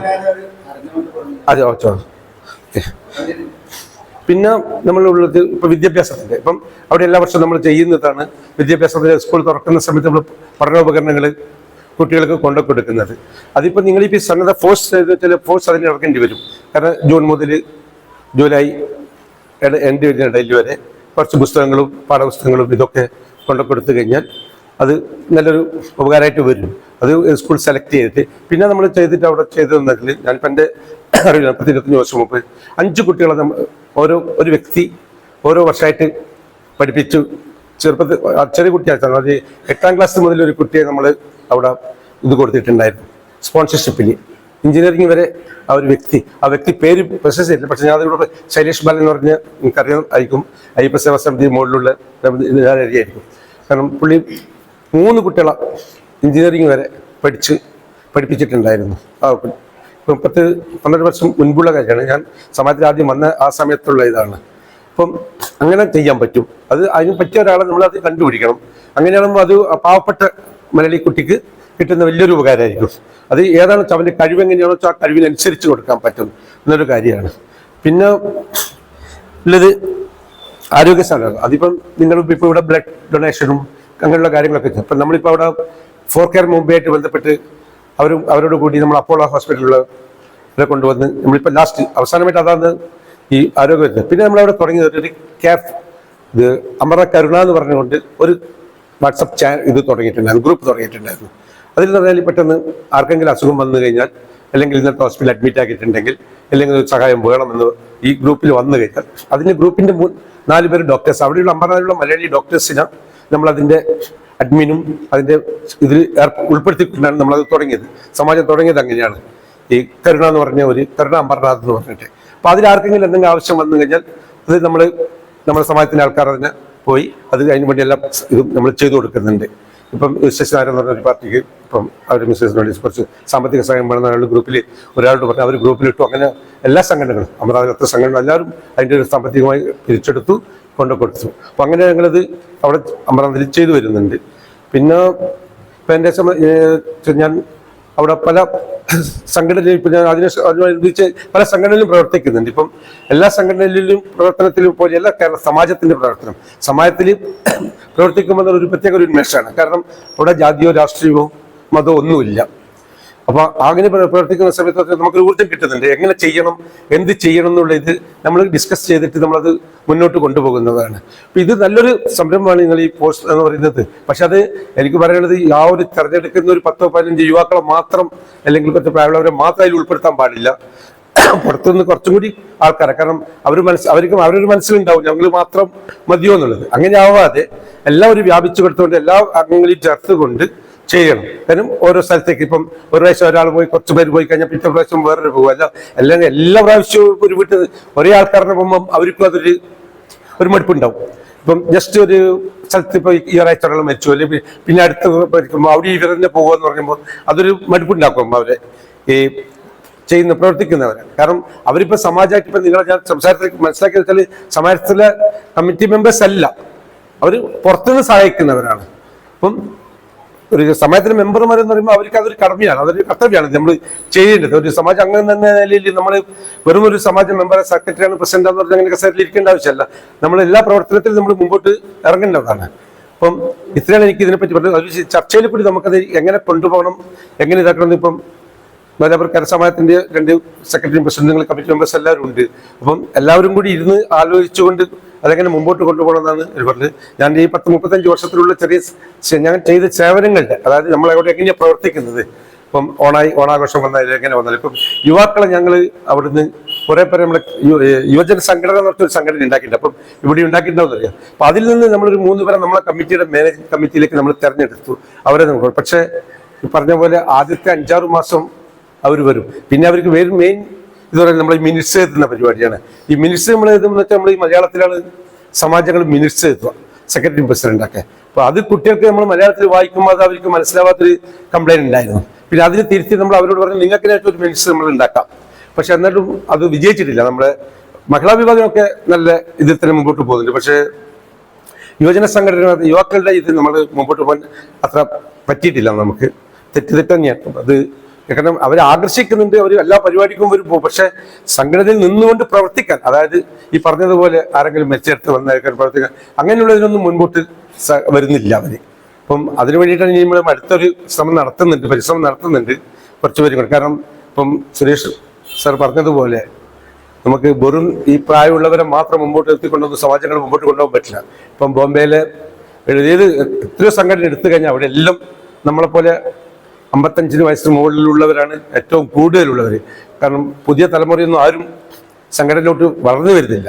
അതിനുള്ള മുഖ്യ കാരണം ഇവിടുത്തെ ജനനവും ഇവിടുത്തെ പഠിപ്പും കാരണം തന്നെയാണ് മെയിൻ. കാരണം നമ്മളൊക്കെ നാട്ടിൽ നിന്ന് വന്നിട്ട് ഇവിടെ ജോലി ചെയ്തുകൊണ്ടിരിക്കുമ്പോഴാണ് ഇപ്പൊ ചേട്ടപ്പോലെ മലയാള സമാജം തുടങ്ങാൻ മുൻപിലുണ്ടായിരുന്നു. അപ്പം അവരൊക്കെ എന്ന് പറഞ്ഞാൽ ആ നാട്ടിലുള്ള പ്രവർത്തനവും നാട്ടിലുള്ള നമ്മുടെ സംസ്കാരവും നമ്മൾ ഇതും കണ്ട് വളർന്നിട്ട് വന്നവരാണ്. ഇപ്പം നമ്മളൊക്കെ അങ്ങനെ വന്നവരാണ്. അവിടുത്തെ വിദ്യാഭ്യാസ സമയത്തുള്ള നമ്മുടെ പ്രവർത്തനങ്ങളും ആ വിദ്യാഭ്യാസം കഴിഞ്ഞ് കഴിഞ്ഞുള്ള പ്രവർത്തനങ്ങളും അത് കഴിഞ്ഞ് നമ്മളിവിടെ വന്നു തരുമ്പോൾ ആ ഒരു പ്രവർത്തനങ്ങളും നമ്മളിവിടെ കൊണ്ടുവരുന്നത്.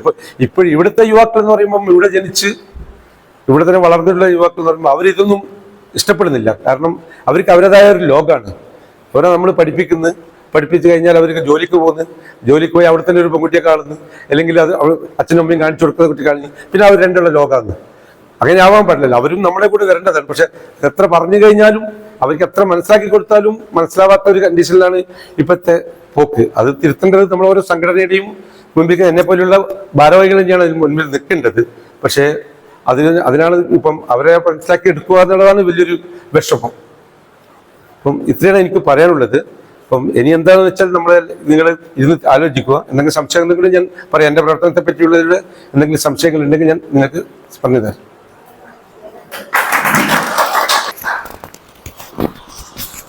ഇവിടെ സന്നിഹിതരായിരിക്കുന്ന എല്ലാവർക്കും എൻ്റെ നമസ്കാരം.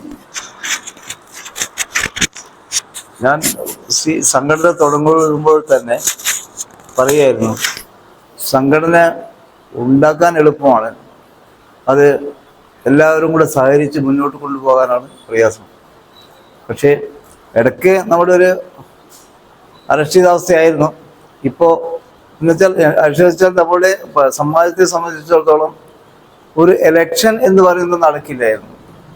എല്ലാവരും നിർബന്ധിച്ചിട്ട് പ്രസിഡന്റ് ആക്കണം, സെക്രട്ടറി ആക്കണം, എത്രയോ വർഷങ്ങളായിട്ട് നടന്നു പോകുന്നത്. പക്ഷേ ഈ വർഷമാണ് ആദ്യമായിട്ട് ഒരു ഇലക്ഷൻ വന്നത്. അപ്പോൾ എല്ലാവരും ഉണർന്നോ, ഞാൻ മുന്നോട്ട് വരും എന്നുള്ള ഒരു അഭിപ്രായം ആൾക്കാർക്കുണ്ടായി. അപ്പോൾ നമ്മുടെ ഇപ്പോൾ ഉള്ള സെക്രട്ടറി പ്രസിഡന്റ് രണ്ടുപേരും നല്ല ആക്റ്റീവാണ്, കാര്യങ്ങളൊക്കെ അറിയാം.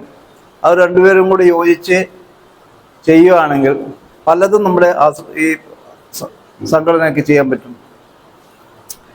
ഇപ്പോൾ ഒരാൾ മരിച്ചു അതിന് പോകുന്നത് മാത്രമല്ല, സമാജത്തിൻ്റെ പല പ്രവർത്തനങ്ങളുണ്ട്. കുട്ടികളൊക്കെ മലയാളം പഠിപ്പിക്കണം, അതിനുവേണ്ടി ഇപ്പം ചെയ്തതിൻ്റെ, അതുകൂടാതെ അങ്ങനെ പല സംഗതി. ഇപ്പം രതീഷേട്ടൻ പലതും പറഞ്ഞു വന്നു, എന്തൊക്കെ ചെയ്യണം, എന്തൊക്കെ ചെയ്തു. രതീഷേട്ടൻ ഒരുവിധം വേണ്ടതൊക്കെ നല്ല നല്ല അഭിപ്രായങ്ങൾ പറഞ്ഞ് നമുക്ക് മനസ്സിലാക്കി പറ്റൂ. ഇനി നമ്മൾ ചെയ്യേണ്ടത്, ഇവിടെ ഇരിക്കുന്ന ഓരോരുത്തരും നമുക്ക് എന്ത് ചെയ്യാൻ പറ്റും, ഓരോരുത്തരുടെ പേരും അവരുടെ അഡ്രസ്സും അവരുടെ ഫോൺ നമ്പറും കൊടുക്കാം. ഓരോരുത്തരും എന്തൊക്കെ ചെയ്യാൻ പറ്റും, ഞാൻ ഇന്ന് ചെയ്യും. എന്നാലും ഇപ്പം ആക്ഷൻ ഫോഴ്സ് ഇപ്പം ഇവിടെ ഇപ്പം വന്നിരിക്കുന്നത് കൂടുതൽ ചെറുപ്പക്കാരും ഇല്ല കൂടുതലായിട്ട്. ഇപ്പം നമ്മളൊക്കെ പ്രവർത്തിച്ചപ്പോഴേ ഒന്ന് സുഭാഷ് ഏട്ടൻ, നമ്മുടെ കോമളദാസ് ഏട്ടൻ, പിന്നെ നമ്മളെ വേക്കിലിരിക്കുന്ന രവിയേട്ടൻ, ഗോപകുമാർ, ഇവരൊക്കെ പ്രഭാകരൻ, എല്ലാവരും ഉണ്ടായിരുന്നു. അപ്പോൾ പ്രേമേട്ടനൊക്കെ പിന്നീടാണ് വന്നത്, ആദ്യത്തെ സ്റ്റാർട്ടിങ്ങിൽ ഉണ്ടായിരുന്നില്ല. എന്നാലും പ്രേമേട്ടൻ വന്ന മുതലേ നമുക്ക് ആക്റ്റീവായിട്ട് പ്രവർത്തിക്കുമായിരുന്നു. അപ്പോൾ അങ്ങനെയുള്ള ആൾക്കാർക്ക് കുറച്ച് പിറകോട്ട് പോകാൻ കാരണം തന്നെ ഇവിടെ ഒന്നും നടക്കുന്നില്ല എന്നുള്ളൊരു ഇത് വന്നു. അപ്പോൾ അതല്ല, അതൊന്ന് ഇപ്പോൾ വന്നിരിക്കുന്ന സുഭാഷും നമ്മുടെ സുരേഷും ജിനേഷും അതൊക്കെ മാറ്റിയെടുത്ത് മലയാള സമയത്ത് ഞങ്ങൾ പലതും ചെയ്യും എന്നുള്ള ഒരു സിറ്റുവേഷൻ ഉണ്ടാക്കിയെടുക്കണം. അതാണ് ആവശ്യം നമുക്ക്. അപ്പോൾ അതിന് അവർക്ക് മാത്രം ചെയ്യാൻ പറ്റില്ല. ഇപ്പൊ എന്തെങ്കിലും ഒരാവശ്യം വന്നു, പെട്ടെന്ന് പിന്നെ ജിനേഷ് വിളിക്കുന്നു. ജിനേഷ് ചിലപ്പോൾ ബോംബെയിലായിരിക്കും, ജിനേഷ് വരാൻ പറ്റില്ല. സുരേഷ് ചിലപ്പോൾ വേറെ എവിടെയെങ്കിലും ആയിരിക്കും, അദ്ദേഹത്തിന് വരാൻ പറ്റിയില്ല. അപ്പോൾ ഇങ്ങനെയുള്ള ആൾക്കാർ ഉണ്ടാകുമ്പോഴേ അപ്പോൾ അവരെ വിളിച്ച് പറഞ്ഞു കഴിഞ്ഞാൽ അവര് മറ്റുള്ളവരായ നമ്മുടെ ആക്ഷൻ ഫോഴ്സിൽ നിന്ന ആൾക്കാരുണ്ട്, അവരോട് കോണ്ടാക്ട് ചെയ്യും. ഇതിപ്പോൾ ഞാനൊരു പ്രാവശ്യം പിന്നെ ഭോപ്പാലിൽ പോയിരുന്നു. നമുക്ക് അത്യാവശ്യം അവിടുത്തെ സംഘടനയുടെ ഒരാളാവശ്യം ഉണ്ടായിരുന്നു. അപ്പോൾ ജിനേഷിനെ വിളിച്ചു പറഞ്ഞു, ജിനേഷ് നോക്കുന്നത് നമുക്ക് ഇവിടെ ആരായിട്ടാണ് നമുക്ക് കോണ്ടാക്ട് ചെയ്യാൻ പറ്റുക. അപ്പോൾ ജിനേഷ് നോക്കി. അപ്പോൾ അവിടെ ഒരു മാത്യു എന്ന് പറഞ്ഞൊരു ജനറൽ സെക്രട്ടറി ഉണ്ടായിരുന്നു. അദ്ദേഹം വേണ്ട സഹായ സഹകരണങ്ങളെല്ലാം ചെയ്തു എന്ന് പറഞ്ഞതാണ്. ഒരു അഡ്വക്കേറ്റ് APH നമുക്ക് നമ്മുടെ ആസൂത്രണപരമായിട്ട് ഒരു ചെറിയ കാര്യങ്ങൾ ചെയ്യാണ്ട് നല്ല വലിയൊരു കാര്യങ്ങൾ അവർ ചെയ്തു തന്നു. അതുപോലെ നമ്മുടെ പുറത്തുള്ള ആൾക്കാർ ബദലാപ്പൂർ വന്നു കഴിഞ്ഞാൽ അവർക്ക് എന്തെങ്കിലും സഹായം വേണ്ടി വന്നാൽ മലയാളി മാത്രമല്ല, മലയാളികളുടെ കഴിവ് മറ്റുള്ളവർക്ക് കൂടി ഉപകരിക്കുന്ന വിധത്തിലായിരിക്കണം നമ്മുടെ പ്രവർത്തനം. നമ്മൾ മലയാളികൾ മാത്രമല്ല. ഇതിപ്പം രവി നായർ ഹോസ്പിറ്റലാണ് എടുക്കുന്നത്. ജയൻ അദ്ദേഹത്തിന്റെ മുതലാളി ഇവിടെ ഇരിക്കുന്നുണ്ട്. എന്നാലും അദ്ദേഹം ചുറ്റി കൊടുത്തു. ജയൻ ലീവ് കിട്ടി. അദ്ദേഹത്തിന്റെ കൂടെ തന്നെ 3 ദിവസമായിട്ട് അദ്ദേഹത്തിന്റെ കൂടെ നിൽക്കുമായിരുന്നു. ഇതിലിപ്പോൾ ഞാൻ പോലും പോയി, എനിക്ക് പോലും പോകാൻ പറ്റില്ല. കാരണം ആശുപത്രി കുറെ വർക്കുകളുണ്ട്, അങ്ങോട്ട് എനിക്ക് പോകാൻ പറ്റില്ല. ഇന്നലെ രാത്രി ഇതുപോലെ തന്നെ നമ്മുടെ ഓരോ കാര്യങ്ങളും ഇപ്പോൾ ആശ്രമത്തില് വലിയ കാര്യങ്ങളൊക്കെ നടക്കുമായിരുന്നു. അപ്പോൾ അവിടെ രാത്രി സമാജത്തിലെ പ്രവർത്തി ഇപ്പം ജിനേഷ് പറഞ്ഞതുമാതിരി സമാജത്തിൽ കമ്മിറ്റി മെമ്പർ ആവാനോ അല്ലെങ്കിൽ സമാജത്തിന് വേണ്ടി മാത്രം പ്രവർത്തിക്കാനോ ഉള്ളത് മനസ്സിലില്ലെങ്കിലും ഇപ്പോൾ ആക്ഷൻ ഫോഴ്സ് ഇപ്പോൾ ഇവർ നടത്തുന്നത് അവർക്ക് പറ്റുന്ന കാര്യങ്ങൾ ചെയ്യാൻ അവർക്കുള്ള സമയം അവർക്ക് അല്ലെങ്കിൽ മറ്റുള്ളവർ പരിചയമുള്ളവരുണ്ടായിരിക്കും, അവരെ പറഞ്ഞുകൊണ്ട് മനസ്സ് വിളിച്ച് ചെയ്യാനുള്ളൊരു സൗകര്യം സന്ദർഭം ഉണ്ടാക്കി കൊടുക്കുക. അപ്പോൾ നമ്മൾ ഇങ്ങനെ ഒരു കൂട്ടായ്മ, ഇങ്ങനെ ഒരു മീറ്റിംഗ് വന്നതിൽ വളരെ സന്തോഷമുണ്ട്. അപ്പോൾ താല്പര്യമുള്ളവർ മുന്നോട്ട് വന്നിട്ട് പലതും ചെയ്യാൻ പറ്റും എന്നുള്ളതാണ്. ഞാൻ ഇത്രമാത്രം സംസാരിക്കുന്നുള്ളൂ, കൂടുതൽ സംസാരിച്ച സമയം കളയുന്നില്ല. പിന്നെ എല്ലാവർക്കും നാസ്ത പറഞ്ഞിട്ടുണ്ട്, കുറച്ച് കഴിയുമ്പം വരും. അത് നമ്മൾ പോയി എടുക്കേണ്ടി വരും. നമ്മുടെ ഈ വേദിയിലിരിക്കുന്ന എല്ലാവർക്കും പ്രത്യേകം നന്ദി. അത് കഴിഞ്ഞിട്ട് ഞങ്ങളുടെ ക്ഷണം സ്വീകരിച്ച് അംബർനാഥിലെ അംബർനാഥ് സമാജത്തിൻ്റെ സെക്രട്ടറി, ഇത്രയും നമ്മുടെ പഴയ കൂട്ടുകാരൻ, 10-35 കൊല്ലം ഞാനും അംബർനാഥുകാരനാണ്. ഞാൻ പകുതി അംബർനാഥും പകുതി ബദലാപ്പൂരുമായിരുന്നു. ഇപ്പോൾ ഏകദേശം 90% ആയിട്ടുള്ളൂ ബദലാപ്പൂര്. 10% കൂടെ ബാക്കിയുണ്ട്. അത് നമ്മുടെ വിഭാഗമൊക്കെ കഴിഞ്ഞ് പിള്ളേരുടെ വിഭാഗം കഴിഞ്ഞ് കഴിഞ്ഞാൽ മൊത്തമായിട്ട് ബദലാപ്പൂരാവും. അപ്പോൾ ഈ ചേർന്നിരിക്കുന്ന എല്ലാവരെയും ഈ പറഞ്ഞ കാര്യങ്ങളിലൊക്കെ നമ്മൾ പറയുന്നുണ്ട് നമ്മളെ മക്കളെ എഞ്ചിനീയറും ഡോക്ടറും ഒക്കെ ആക്കണമെന്ന്. പിന്നെ നമ്മുടെ ഈ ജിനേഷ് സാറ് പറഞ്ഞതുപോലെ യുവതാരങ്ങൾ വരണം, അത് കഴിഞ്ഞിട്ട് അവരെ ആക്ഷൻ ഫോഴ്സ് ഉണ്ടാക്കണം. അതൊക്കെ നല്ല കാര്യങ്ങളാണ്. പക്ഷേ ഈ സ്പെഷ്യൽ ആക്ഷൻ ഫോഴ്സ് ഒക്കെ നമ്മൾ പറയുന്നത് അത് എനിക്ക് തോന്നുന്നില്ല ഇതൊക്കെ സാഫല്യമാവുമെന്ന്. കാരണം എന്ന് പറഞ്ഞു കഴിഞ്ഞാൽ നമ്മളെ മക്കളെ പറഞ്ഞു വിട്ടാലല്ലേ ഇവിടെ വരത്തുള്ളൂ. ഇതിപ്പോ ഞാൻ കാണുന്നത് ഇത്രയും പേര് തന്നെ എപ്പോഴും ഉണ്ടാവുന്നത്. അല്ല അതൊക്കെ നമ്മൾ എത്ര കാലം വരെ ചെയ്യാൻ സാധിക്കും, അതാണ് പറഞ്ഞു വരുന്നത് എൻ്റെ ഉദ്ദേശം. കാരണം എന്ന് പറഞ്ഞു കഴിഞ്ഞാൽ ഇപ്പൊ ഇപ്പൊ 5 നമുക്കുള്ള മക്കൾ 2 പേരായിരിക്കും, ചിലപ്പോൾ ഒരാളായിരിക്കും. അവരെ അമേരിക്കയിലും കാനഡയിലും ഓസ്ട്രേലിയയിലും ഒക്കെയാണ് പറഞ്ഞു വിടുന്നത്. പിന്നെ നമ്മുടെ സമാജത്തിലോട്ട്, പിന്നെ നമ്മുടെ ഇവിടെ തന്നെ പല പല സംഘടനകളായി. പണ്ട് ഇത്രയും സംഘടനകളില്ലായിരുന്നു. അന്നൊരു മലയാളി സമാജമേ ഉണ്ടായിരുന്നുള്ളൂ. നമുക്ക് മലയാള പേപ്പർ വാങ്ങിക്കണമെങ്കിൽ തന്നെ ഇന്നത്തെ പേപ്പർ മറ്റൊന്നാ കിട്ടുമായിരുന്നു. അതും അംബർനാഥിൽ മുരുകാശ്വരി ചെന്ന് നിന്ന് കഴിഞ്ഞാൽ പേപ്പർ വന്നതിന് ശേഷം കിട്ടത്തുള്ളൂ മലയാളം വായിക്കാൻ. പിന്നെ നമ്മുടെ അംബർനാഥ് മലയാളി സമാജത്തിൽ കൊണ്ടുവയ്ക്കും. വൈകുന്നേരം നമ്മളെ പഴയ മാധവൻ നായരും മറ്റു പാർട്ടികളൊക്കെ ഉണ്ടായിരിക്കും. ഞങ്ങൾ കുറച്ചേരം ഇരുന്ന് വായിച്ചിട്ട് വരും. ഇങ്ങനെയൊക്കെ ഉണ്ടായിരുന്ന സമയങ്ങൾ കഴിഞ്ഞുപോയി. അന്നപ്പോൾ ആർക്ക് സമയമില്ല, മൊബൈലിലേ നോക്കാനായിട്ട് സമയം കിട്ടുന്നില്ല. അത് കഴിഞ്ഞിട്ട് പിന്നെ ആരാണ് വീണ്ടും ഇവിടെ. അതുകൊണ്ട് പറഞ്ഞു പോകുന്നതാണ് ഈ ആക്ഷൻ ഫോഴ്സൊക്കെ ഈ പറഞ്ഞു വരുന്ന വളരെ നല്ല കാര്യങ്ങളാണ്. ഇത്രയൊക്കെ നമ്മൾ ഈ പിടിച്ചു നിർത്തി നമ്മുടെ പഴയ ആൾക്കാർ മുന്നോട്ട് വന്ന് ഈ ചെയ്യുന്നതിന് തന്നെ ഇപ്പം തന്നെ നമ്മൾ സ്ഥിരം കാണുന്നവർ തന്നെ എപ്പോഴും ഇവിടെ ഉണ്ടാകുന്നത്. പുതുതായിട്ടൊന്നും ആരുമില്ല. അപ്പോൾ പുതുതായിട്ടുള്ള ആൾക്കാരെ കൊണ്ടുവരുന്ന കാര്യങ്ങൾ കാര്യം ഈ പറഞ്ഞ പല സ്ഥലങ്ങളിലായിട്ട് ചെയ്യുന്നതും അമ്പർനാഥിലെ സമാജത്തിലെ 30-35 കൊല്ലത്തെ എക്സ്പീരിയൻസ് ഉള്ള നമ്മുടെ രതീഷ് സാറ് പറഞ്ഞതും പുള്ളി ക്ഷണം സ്വീകരിച്ചിവിടെ എത്തി നമുക്കൊക്കെ മാർഗനിർദ്ദേശം തന്നത് അതിനുവേണ്ടി പ്രത്യേകം ഞാൻ അഭിനന്ദിക്കുന്നു. ഇനിയും തുടർച്ചയായിട്ട് ഇതുപോലെ പല ആവശ്യങ്ങൾക്കും നമ്മൾ കോണ്ടാക്ട് ചെയ്യുമ്പോൾ വരണം എന്ന് ഞാൻ ആഗ്രഹിക്കുന്നു. രണ്ടാമത് ഈ നമ്മൾ പറയും പോലെ പെട്ടെന്ന് നമുക്കെടുത്ത് ഈ ആക്ഷൻ ഫോഴ്സൊക്കെ കൊണ്ട് എത്തിച്ച് കാര്യങ്ങൾ സാധിക്കാമെന്ന് പറയാതെ എളുപ്പമാണ്. പക്ഷേ അത് ശരിക്കും അത് സാഫല്യമാവണമെങ്കിൽ നമ്മൾ തന്നെ സ്വയം നമ്മളെ മക്കളെയൊക്കെ കൂടെ പറഞ്ഞ് കുറച്ചൊക്കെ നിങ്ങളൊക്കെ ഇറങ്ങണം വരണം എന്നൊക്കെ. കാരണം വെച്ചാൽ സംഘടനകൾ പല സംഘടനകളായി. എല്ലാ സംഘടനകൾക്കും അവരുടേതായിട്ടുള്ള ആവശ്യങ്ങൾ സാമ്പത്തികമാണ്. സാമ്പത്തികം എന്ന് പറഞ്ഞു കഴിഞ്ഞാൽ ഫണ്ട് പറയുമ്പോൾ നമ്മൾ തന്നെ ആലോചിക്കുന്നത് അമ്പലത്തിൽ ഫണ്ട് കൊടുക്കണം, സമാജത്തിൽ കൊടുക്കണോ, SNMS കൊടുക്കണോ, NSS കൊടുക്കണം, പലയിടത്തും. അത് കൊടുക്കുന്നതും വാങ്ങുന്നതും മാക്സിമം ഒരേ ആൾക്കാരാണ്. നമ്മൾ ഒരേ ആൾക്കാർ വന്ന് ഒരേ പോക്കറ്റിനാണ് അവർക്ക് കൊടുക്കാനായിട്ട്. പിന്നെ വരുമ്പോൾ അയ്യോ ജയേട്ടൻ വന്നു, ഗംഗാര സാറ് വന്നു, സുഭാഷ് സാറ് വന്നു, അവർ ഇതുവരെ ചോദിച്ചിട്ടില്ലാത്തൊരു വ്യക്തിയാണ്, അവർക്ക് കൊടുക്കാതെ എങ്ങനെ വിടും? ഇതാണ് ഇപ്പോൾ നടക്കുന്നത്. കാരണം വെച്ചാൽ പുതുതായിട്ട് നമുക്ക് മെമ്പറാകുന്നത് വളരെ കുറഞ്ഞുപോയി. രണ്ടാമത്തെ കാര്യം ആർക്കും സമയങ്ങളില്ലാത്തതുകൊണ്ട്. അപ്പോൾ ഇങ്ങനെയെങ്കിലുമൊക്കെ മലയാളികൾ നമ്മൾ ഇത്രയും പേര് ഇതിപ്പോൾ നമ്മളെ മഹാരാഷ്ട്രയിൽ ഞാൻ പലയിടത്തുമൊക്കെ പോയപ്പോൾ പല മലയാള മിഷൻ ആയിക്കോട്ടെ, നമ്മളെ പഠന കേന്ദ്രം ആയിക്കോട്ടെ, പലയിടത്തും ഞാൻ കോർഡിനേറ്ററായിട്ടൊക്കെ ഇരുന്ന സമയത്ത് ഞാൻ പലയിടത്തും പോയപ്പോൾ ഇത് തന്നെയാണ്. നമ്മൾ ഈ കാണുന്ന മാക്സിമം സ്ഥലത്ത് നമ്മൾ രതീഷ് സാറിനെ കാണുമായിരുന്നു, വേറെ ആരെയും കിട്ടത്തില്ല. അമർനാഥ് ബദലാപൂര് കാര്യങ്ങൾ ആലോചിക്കുമ്പോൾ. അപ്പോൾ അതുകൊണ്ട് പറയാണ്, ഇതുപോലെയൊക്കെ നമ്മൾ ഉള്ള സമയം കൊണ്ട് ഇങ്ങനെയൊക്കെ വന്ന് കുറച്ചൊക്കെ ഇത്രയേ പറ്റുള്ളൂ. ഇല്ല നമുക്ക് നമ്മളെ കൊണ്ട് കൂടുതലൊന്നും ചെയ്യാൻ സാധിക്കത്തില്ല. അതിന് ഇതുപോലെ വന്ന് എല്ലാവരുമായിട്ട് നമ്മുടെ ശരിക്കും പറഞ്ഞു കഴിഞ്ഞാൽ നമ്മളെ ബദലാപൂരിനെ സംബന്ധിച്ചിടത്തോളം നമുക്കിവിടെ ഫിലിം സ്റ്റാർ ഉണ്ട്, നിമിഷ നായർ, അദ്ദേഹത്തിൻ്റെ അമ്മ ഇവിടെ ഇരിപ്പുണ്ട്. അത് കഴിഞ്ഞിട്ട് നമ്മുടെ സ്വാമിജി, മൊത്തം മഹാരാഷ്ട്ര അറിയപ്പെടുന്ന ആൾക്കാർ. മഹാരാഷ്ട്ര മാത്രമല്ല ഇന്ത്യ മൊത്തം. കാരണം എന്ന് വെച്ചാൽ ലക്നൌവിലും മറ്റു പല സ്ഥലങ്ങളിലും ഇതുപോലെയൊക്കെ നമുക്ക് കിട്ടിയ വലിയ ഭാഗ്യമാണ്. ഇത് ബദലാപൂര് ഞാൻ അടുത്ത ഒരു താന ഡിസ്ട്രിക്റ്റ് തന്നെ നോക്കിക്കഴിഞ്ഞാൽ നമുക്കുള്ള ഇത്രയും ഇത് പേരുള്ളത് ബദലാപൂര്, എനിക്ക് തോന്നുന്ന ബദലാപൂര് മാത്രമേ കാണത്തുള്ളൂ. അത് നമ്മൾ പക്ഷേ മുറ്റത്തെ മുല്ലയ്ക്ക് മണമില്ല എന്ന് പറഞ്ഞ പോലെ അവരെ ആരെയും നമ്മൾ ക്ഷണിക്കുന്നില്ല, അവരെ ആരെയും നമ്മൾ വലുതായിട്ട് അംഗീകരിക്കുന്നില്ല. കാരണം ഞാൻ അഭിനന്ദിക്കുന്നു. എല്ലാം പറഞ്ഞ് സമയം പോകുന്നു, ചുരുക്കുന്നു. നന്ദി, നമസ്കാരം. മാതിരി പോകും. കാര്യം എന്ന് പറഞ്ഞു കഴിഞ്ഞാൽ നമ്മുടെ ആക്ച്വലി കേരള സമാജം എന്ന് പറഞ്ഞ ഒരു രണ്ട് ഓഫീസ് ശിവാജി പാർക്കിലുണ്ടായിരുന്നു. അത് കേരള മലയാളികളുടെ തന്നെയായിരുന്നു.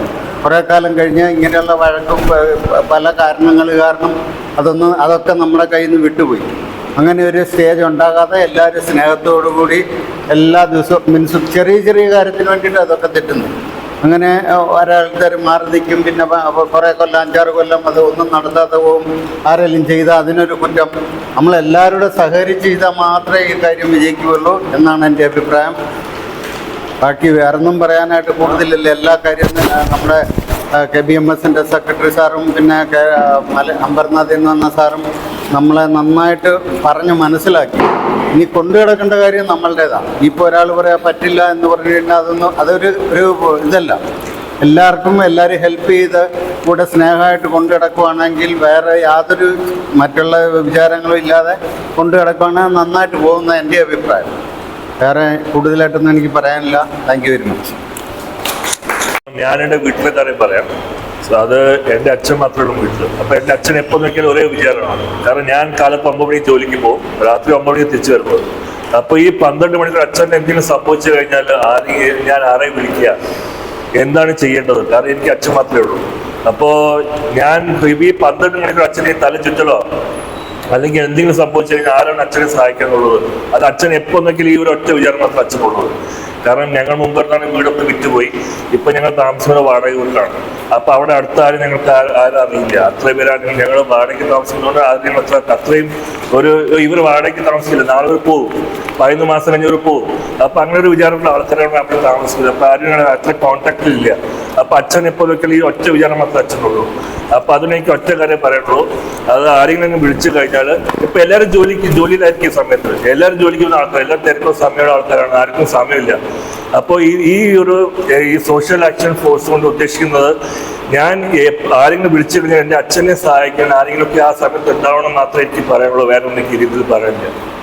തീർച്ചയായും മറ്റേ സ്കൂൾ പ്രവർത്തനത്തിനൊക്കെ വേണ്ടി സഹകരിച്ചിരുന്നായിരുന്നു എനിക്ക് പറ്റാവുന്ന തരത്തിൽ. പക്ഷേ സാഹചര്യത്താൽ കുറച്ച് പിന്നോക്കം നിൽക്കേണ്ടി വന്നു. പിന്നെ ഇതേപോലുള്ള മലയാളി സംഘടന എന്നുള്ളത് വളരെ നല്ലൊരു കാര്യമാണ്. നമുക്ക് അറിയാത്ത ആൾക്കാരെ പരിചയപ്പെടാനും അല്ലെങ്കിൽ അതിൽ നിന്നുള്ള നമുക്ക് പല അറിവുകൾ നേടാനും അതിനുള്ള വളരെ ഒരു നല്ല കാര്യമാണ്. പിന്നെ SAF എന്ന് പറഞ്ഞിട്ടുള്ളൊരു സംഘടന രൂപീകരിക്കുന്നത് വളരെ നല്ലതാണ്. അത് ആവശ്യമൊന്നുമില്ല, നമ്മൾ അറിഞ്ഞുകൊണ്ട് സ്പോണ്ടേനിയസ് ആയിട്ട് ചെയ്യേണ്ട ഒരു പ്രവൃത്തിയാണ്. പക്ഷേ എന്നാലും SAF സംഘടന എന്നുള്ള നിലയ്ക്ക് നമ്മൾ പലരെയും എല്ലാവരും അതിൽ ഇൻവോൾവ് ചെയ്യണം എന്നുള്ളതാണ് ഞാൻ പറയുന്നത്. നമ്മൾ അതിലൊരു ഇന്നയാളെ കാറ്റഗറൈസ് ചെയ്ത് നമ്മൾ വെക്കണമെന്ന് നിർബന്ധമൊന്നുമില്ല. നമ്മളാൽ പറ്റാവുന്നത് നമ്മൾ ആർക്കും എന്തും അത് കാസ്റ്റ് ആൻഡ് ഗ്രേഡ് വൈസ് നമ്മൾ ചെയ്യേണ്ടതാണ്. അതാണ് എൻ്റെ അഭിപ്രായം. 1 വർഷമായതോടെ മെയ് 1 അപ്പോൾ എൻ്റെ ഒരു അഭിപ്രായം, നമ്മുടെ ഏരിയകളിൽ ഇപ്പോൾ ഞാൻ താമസിക്കുന്ന രാജ്യത്തിലാണ്, അതിനുള്ളിൽ 8 ഫാമിലിയുണ്ട്. എന്നെക്കാളും മുമ്പേ വന്നത് 7 വർഷമായിട്ട് താമസിക്കുന്നതാണ്. ഇതുവരെ അയ്യപ്പൻ്റെ അമ്പലമായിട്ട് ബന്ധപ്പെട്ടിട്ടില്ല, സമാജത്തിനുമായിട്ട് ബന്ധപ്പെട്ടിട്ടില്ല. ഓരോരോ മലയാളികൾ നമ്മുടെ ഏരിയയിലുള്ള മലയാളികൾ ബന്ധപ്പെട്ടിട്ട് കർവായിൽ രാജ്യത്ത് അതന്നെ അതിൽ ആ ക്യാമ്പസിൻ്റെ ഉള്ളിൽ തന്നെ 8 ഫാമിലി ഉണ്ട്. ഈ 8 ഫാമിലി എന്നെക്കാളും മുമ്പ് വന്നാണ്, 7 വർഷമായിട്ട് താമസിക്കുന്നവരാണ്. ആള് ജോലിക്ക് പോകുമ്പോഴായിട്ട് തിരിച്ച് വീട്ടിൽ വരും. അമ്പലമായിട്ട് ബന്ധമില്ല. അയ്യപ്പൻ്റെ അമ്പലം ഞാൻ പോയി അറിഞ്ഞതിന് ശേഷം പറഞ്ഞതിന് ശേഷമാണ് പുള്ളി അറിയുന്നത് ഇതുപോലെ ബദലാപ്പുള്ള അയ്യപ്പൻ്റെ അമ്പലമുണ്ട്. ഇപ്പം നമ്മുടെ ഏരിയകളിലുള്ള ഇപ്പം ഞാൻ താമസിക്കുന്ന ഇട്ടടുത്ത് ഇപ്പം ഞാൻ ആദ്യമായിട്ട് മലയാള സമാജത്തിൽ വരും. അപ്പോൾ ഞാൻ എന്ന് പറയുന്നിടത്ത് മലയാള സമാജമുണ്ട്, വരിക, കൂടുക. അതുപോലെ അമ്പലങ്ങളുണ്ടെങ്കിൽ അമ്പലങ്ങളുണ്ട്, കൂടുക. അല്ലെങ്കിൽ വേറെ സംഘടനകളുണ്ട്, ആ സംഘടനകൾ വരിക, കൂടുക. അതുപോലെ തന്നെ ഇപ്പം നമ്മളെപ്പോലുള്ള ഇപ്പം ആളുടെ കാര്യം പറഞ്ഞു അച്ഛനൊറ്റയ്ക്കാണ്, ആരുമില്ല. അപ്പം ഇതിലിപ്പം ഇച്ചിരി പ്രായം കൂടിയ ആൾക്കാർ കാണുമല്ലോ, പരിചയപ്പെട്ട് പോയി കഴിഞ്ഞാൽ അവരുമായിട്ടൊക്കെ ഒരു ബന്ധം ഉണ്ടാവും. അപ്പോൾ ഈ പറഞ്ഞ മാതിരി പുള്ളിക്കൊരു അത്യാവശ്യം പുള്ളി പോയിട്ട് വന്നു കഴിയുമ്പോൾ നമ്മൾ ഫോൺ വിളിക്കും. അപ്പോൾ എന്നെ വിളിച്ചു, ഞാൻ ചിലപ്പോൾ കാണും, ഞാൻ വേറൊരാളെ വിളിക്കും. ചിലപ്പോൾ ആരെങ്കിലും ഒരാൾ ബന്ധപ്പെട്ട് കാണും. നമ്മൾ ഒരു 10-20 കോൺടാക്ട്സ് ഉള്ളപ്പോൾ ആരെങ്കിലും ഒരാൾ ബംഗാപ്പൂർ കാണും. അപ്പോൾ പെട്ടെന്ന് ഓടി വരും. അപ്പം അതാണ് ഈ സംഘടനകൾ കൊണ്ട് ഉദ്ദേശിക്കുന്നതിന് തന്നെ മെയിൻ കാര്യം. അതാണ് ഇപ്പോൾ പറഞ്ഞ മാതിരി ഒരാൾ മാത്രമല്ലോ, എല്ലാവരും സമാജത്തിലെ ആൾക്കാർ വന്നിരിക്കും. അവരാണെങ്കിൽ ഇതുപോലെ ചിലപ്പോൾ കമ്മിറ്റി മെമ്പർ ആയിരിക്കത്തില്ല, ചിലപ്പോൾ ഭാരവാഹി ആയിരിക്കത്തില്ല. ഭാരവാഹി വിളിച്ച് പറയും ഞാൻ ഇതുപോലെ തിരക്കായിരിക്കും. അപ്പോൾ ആരുടെ അങ്ങനെ സാഹചര്യത്തിന് വരും. അതിന് പ്രത്യേകിച്ച് ഒരു വിങ്ങിൻ്റെ ആവശ്യമില്ലെങ്കിൽ തന്നെ നമുക്കിത് മുന്നോട്ട് കൊണ്ടുപോകുന്നതേ ഉള്ളൂ. ഇതിൻ്റെ എന്തെങ്കിലും ആവശ്യം ഉണ്ടെങ്കിൽ ഉടനെ ഓടിയെത്തുക. ഇപ്പോൾ 44 പേരുണ്ടെന്ന് ചേട്ടൻ പറഞ്ഞു. 44 പേരിൽ ഒരു 5 പേരെങ്കിലും വന്നാൽ അത്രയും മതി. ഇപ്പോൾ ഇവിടെ തന്നെ മീറ്റിങ്ങിന് തന്നെ മുഴുവൻ ആൾക്കാരും വന്നിട്ടില്ല. ഇപ്പോൾ ചേട്ടൻ്റെ പ്രശ്നത്തിൽ പറഞ്ഞ ഇവിടെ എല്ലാവരും പരിചയമുള്ള ആൾക്കാരാണ് വരുന്നവർ, സ്ഥിരമായിട്ട് തന്നെ വരുന്നവരാണ് എല്ലാവരും. പക്ഷേ 44 പേരിൽ ഇപ്പോൾ ഈ ഇവിടെ വന്ന് മീറ്റിങ്ങിന് വന്നത് തന്നെ എത്ര പേരാണ് വന്നിരിക്കുന്നത്. അപ്പോൾ അവരെ കൂടെ നമുക്കൊന്ന് പങ്കെടുപ്പിച്ചൊരു എന്തെങ്കിലും ഒരു മീറ്റിംഗ് എന്തെങ്കിലും നടത്തി ചെയ്യണം. അത് നല്ലൊരു ഇതാണ്, ഉദ്യമം നല്ലൊരു ഇതാണ്. ഇപ്പോൾ എനിക്ക് ഇത്ര പറയാൻ മതി.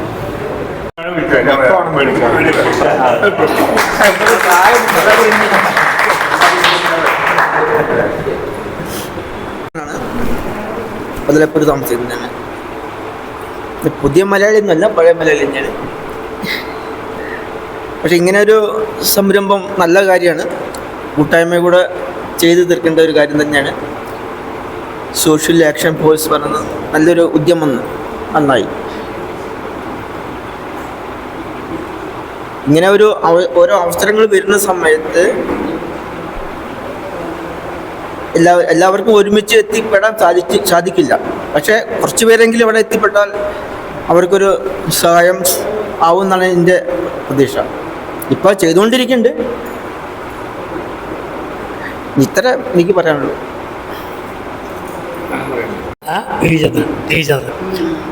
അത് സാമ്പത്തികമായിട്ട് നല്ല ഉന്നമനമുള്ള ആളായിരുന്നു. ഒരു കാലഘട്ടത്തിൽ എല്ലാം നശിപ്പിച്ച് അവസാനം ഹോസ്പിറ്റലിൽ പോലും പൈസ കൊടുക്കാൻ പറ്റാത്തൊരു ഗതികേട്ടിലായി. പിന്നെ അവരെ ഫാമിലി ഇവിടുന്ന് കയറ്റി പാലക്കാട്ടുകാരാണ്. അവർ ഭാര്യ എൻ്റെ ഓർമ്മ ഇവിടെയായിരുന്നു ആലപ്പുഴയാണ്.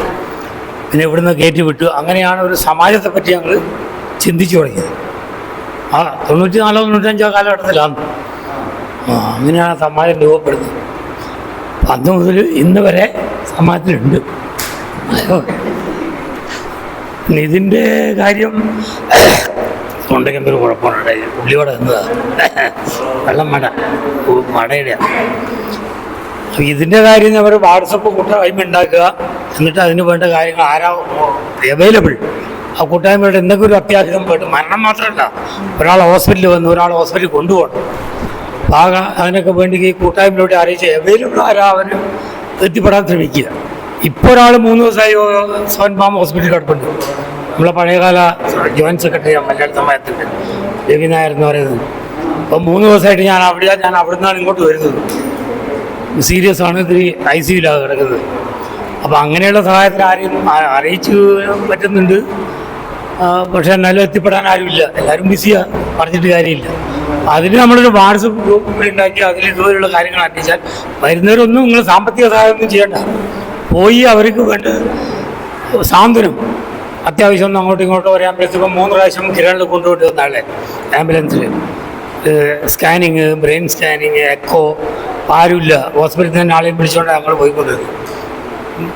ഇന്നലെയും കൊണ്ടുപോയി, മെഞ്ഞാന്ന് കൊണ്ടുപോയി. അപ്പോൾ അങ്ങനെയുള്ള സാഹചര്യത്തിൽ ആരെങ്കിലും വിളിച്ചാൽ പെട്ടെന്ന് 2 പേര് എത്തിപ്പെടാൻ ഉണ്ടെങ്കിൽ അത് ഏറ്റവും നല്ലൊരു ഉദ്യമമാണ്. അതേ എനിക്ക് വാട്സപ്പിൽ അതിലെ വാട്സപ്പ് ഗ്രൂപ്പ് ഉണ്ടാക്കണം പറയുന്നത്. നിങ്ങളടുത്താണ് താമസിക്കുന്നത്. അതാ. അപ്പോൾ അത് എന്താണ് അതിനാണ് ഈ ഒരു ഗ്രൂപ്പ് ഉണ്ടാക്കിയിട്ട്. അപ്പം ഞാനൊന്നും ഈ വാട്സപ്പിൽ ഉള്ളവരെ വാട്സപ്പിൽ നമുക്ക് ഇംഗ്ലീഷൊന്നും ഇടാനും അറിയില്ല, മലയാളം പോലും ഇടാൻ അറിയില്ല. നോക്കും, വായിക്കും, തള്ളും, അത്രേ ഉള്ളൂ. മലയാളം ടൈപ്പ് ചെയ്യാനോ അതിൻ്റെ ഇതൊന്നും നമ്മളെ ഇതിനകത്തില്ല വാട്സപ്പിൽ. അപ്പോൾ അതിനുള്ള സംവിധാനം ഉണ്ടാക്കണം എന്നാണ് എൻ്റെ അഭിപ്രായം. അതെന്താണെന്ന് വെച്ചാൽ അതിനുള്ള ഒരു ഗ്രൂപ്പ് ഉണ്ടാക്കുക. ഒരു മലയാളി സമാജത്തിലെ മെമ്പർ തന്നെ ആവണമെന്നില്ല. എല്ലാവരും ഞാൻ കാത്രപ്പിള്ള 2 പേര് വന്നിട്ടുണ്ട്. നരേന്ദ്രൻ കാത്രപ്പിള്ളവരവർ, പിന്നെ ഇവനും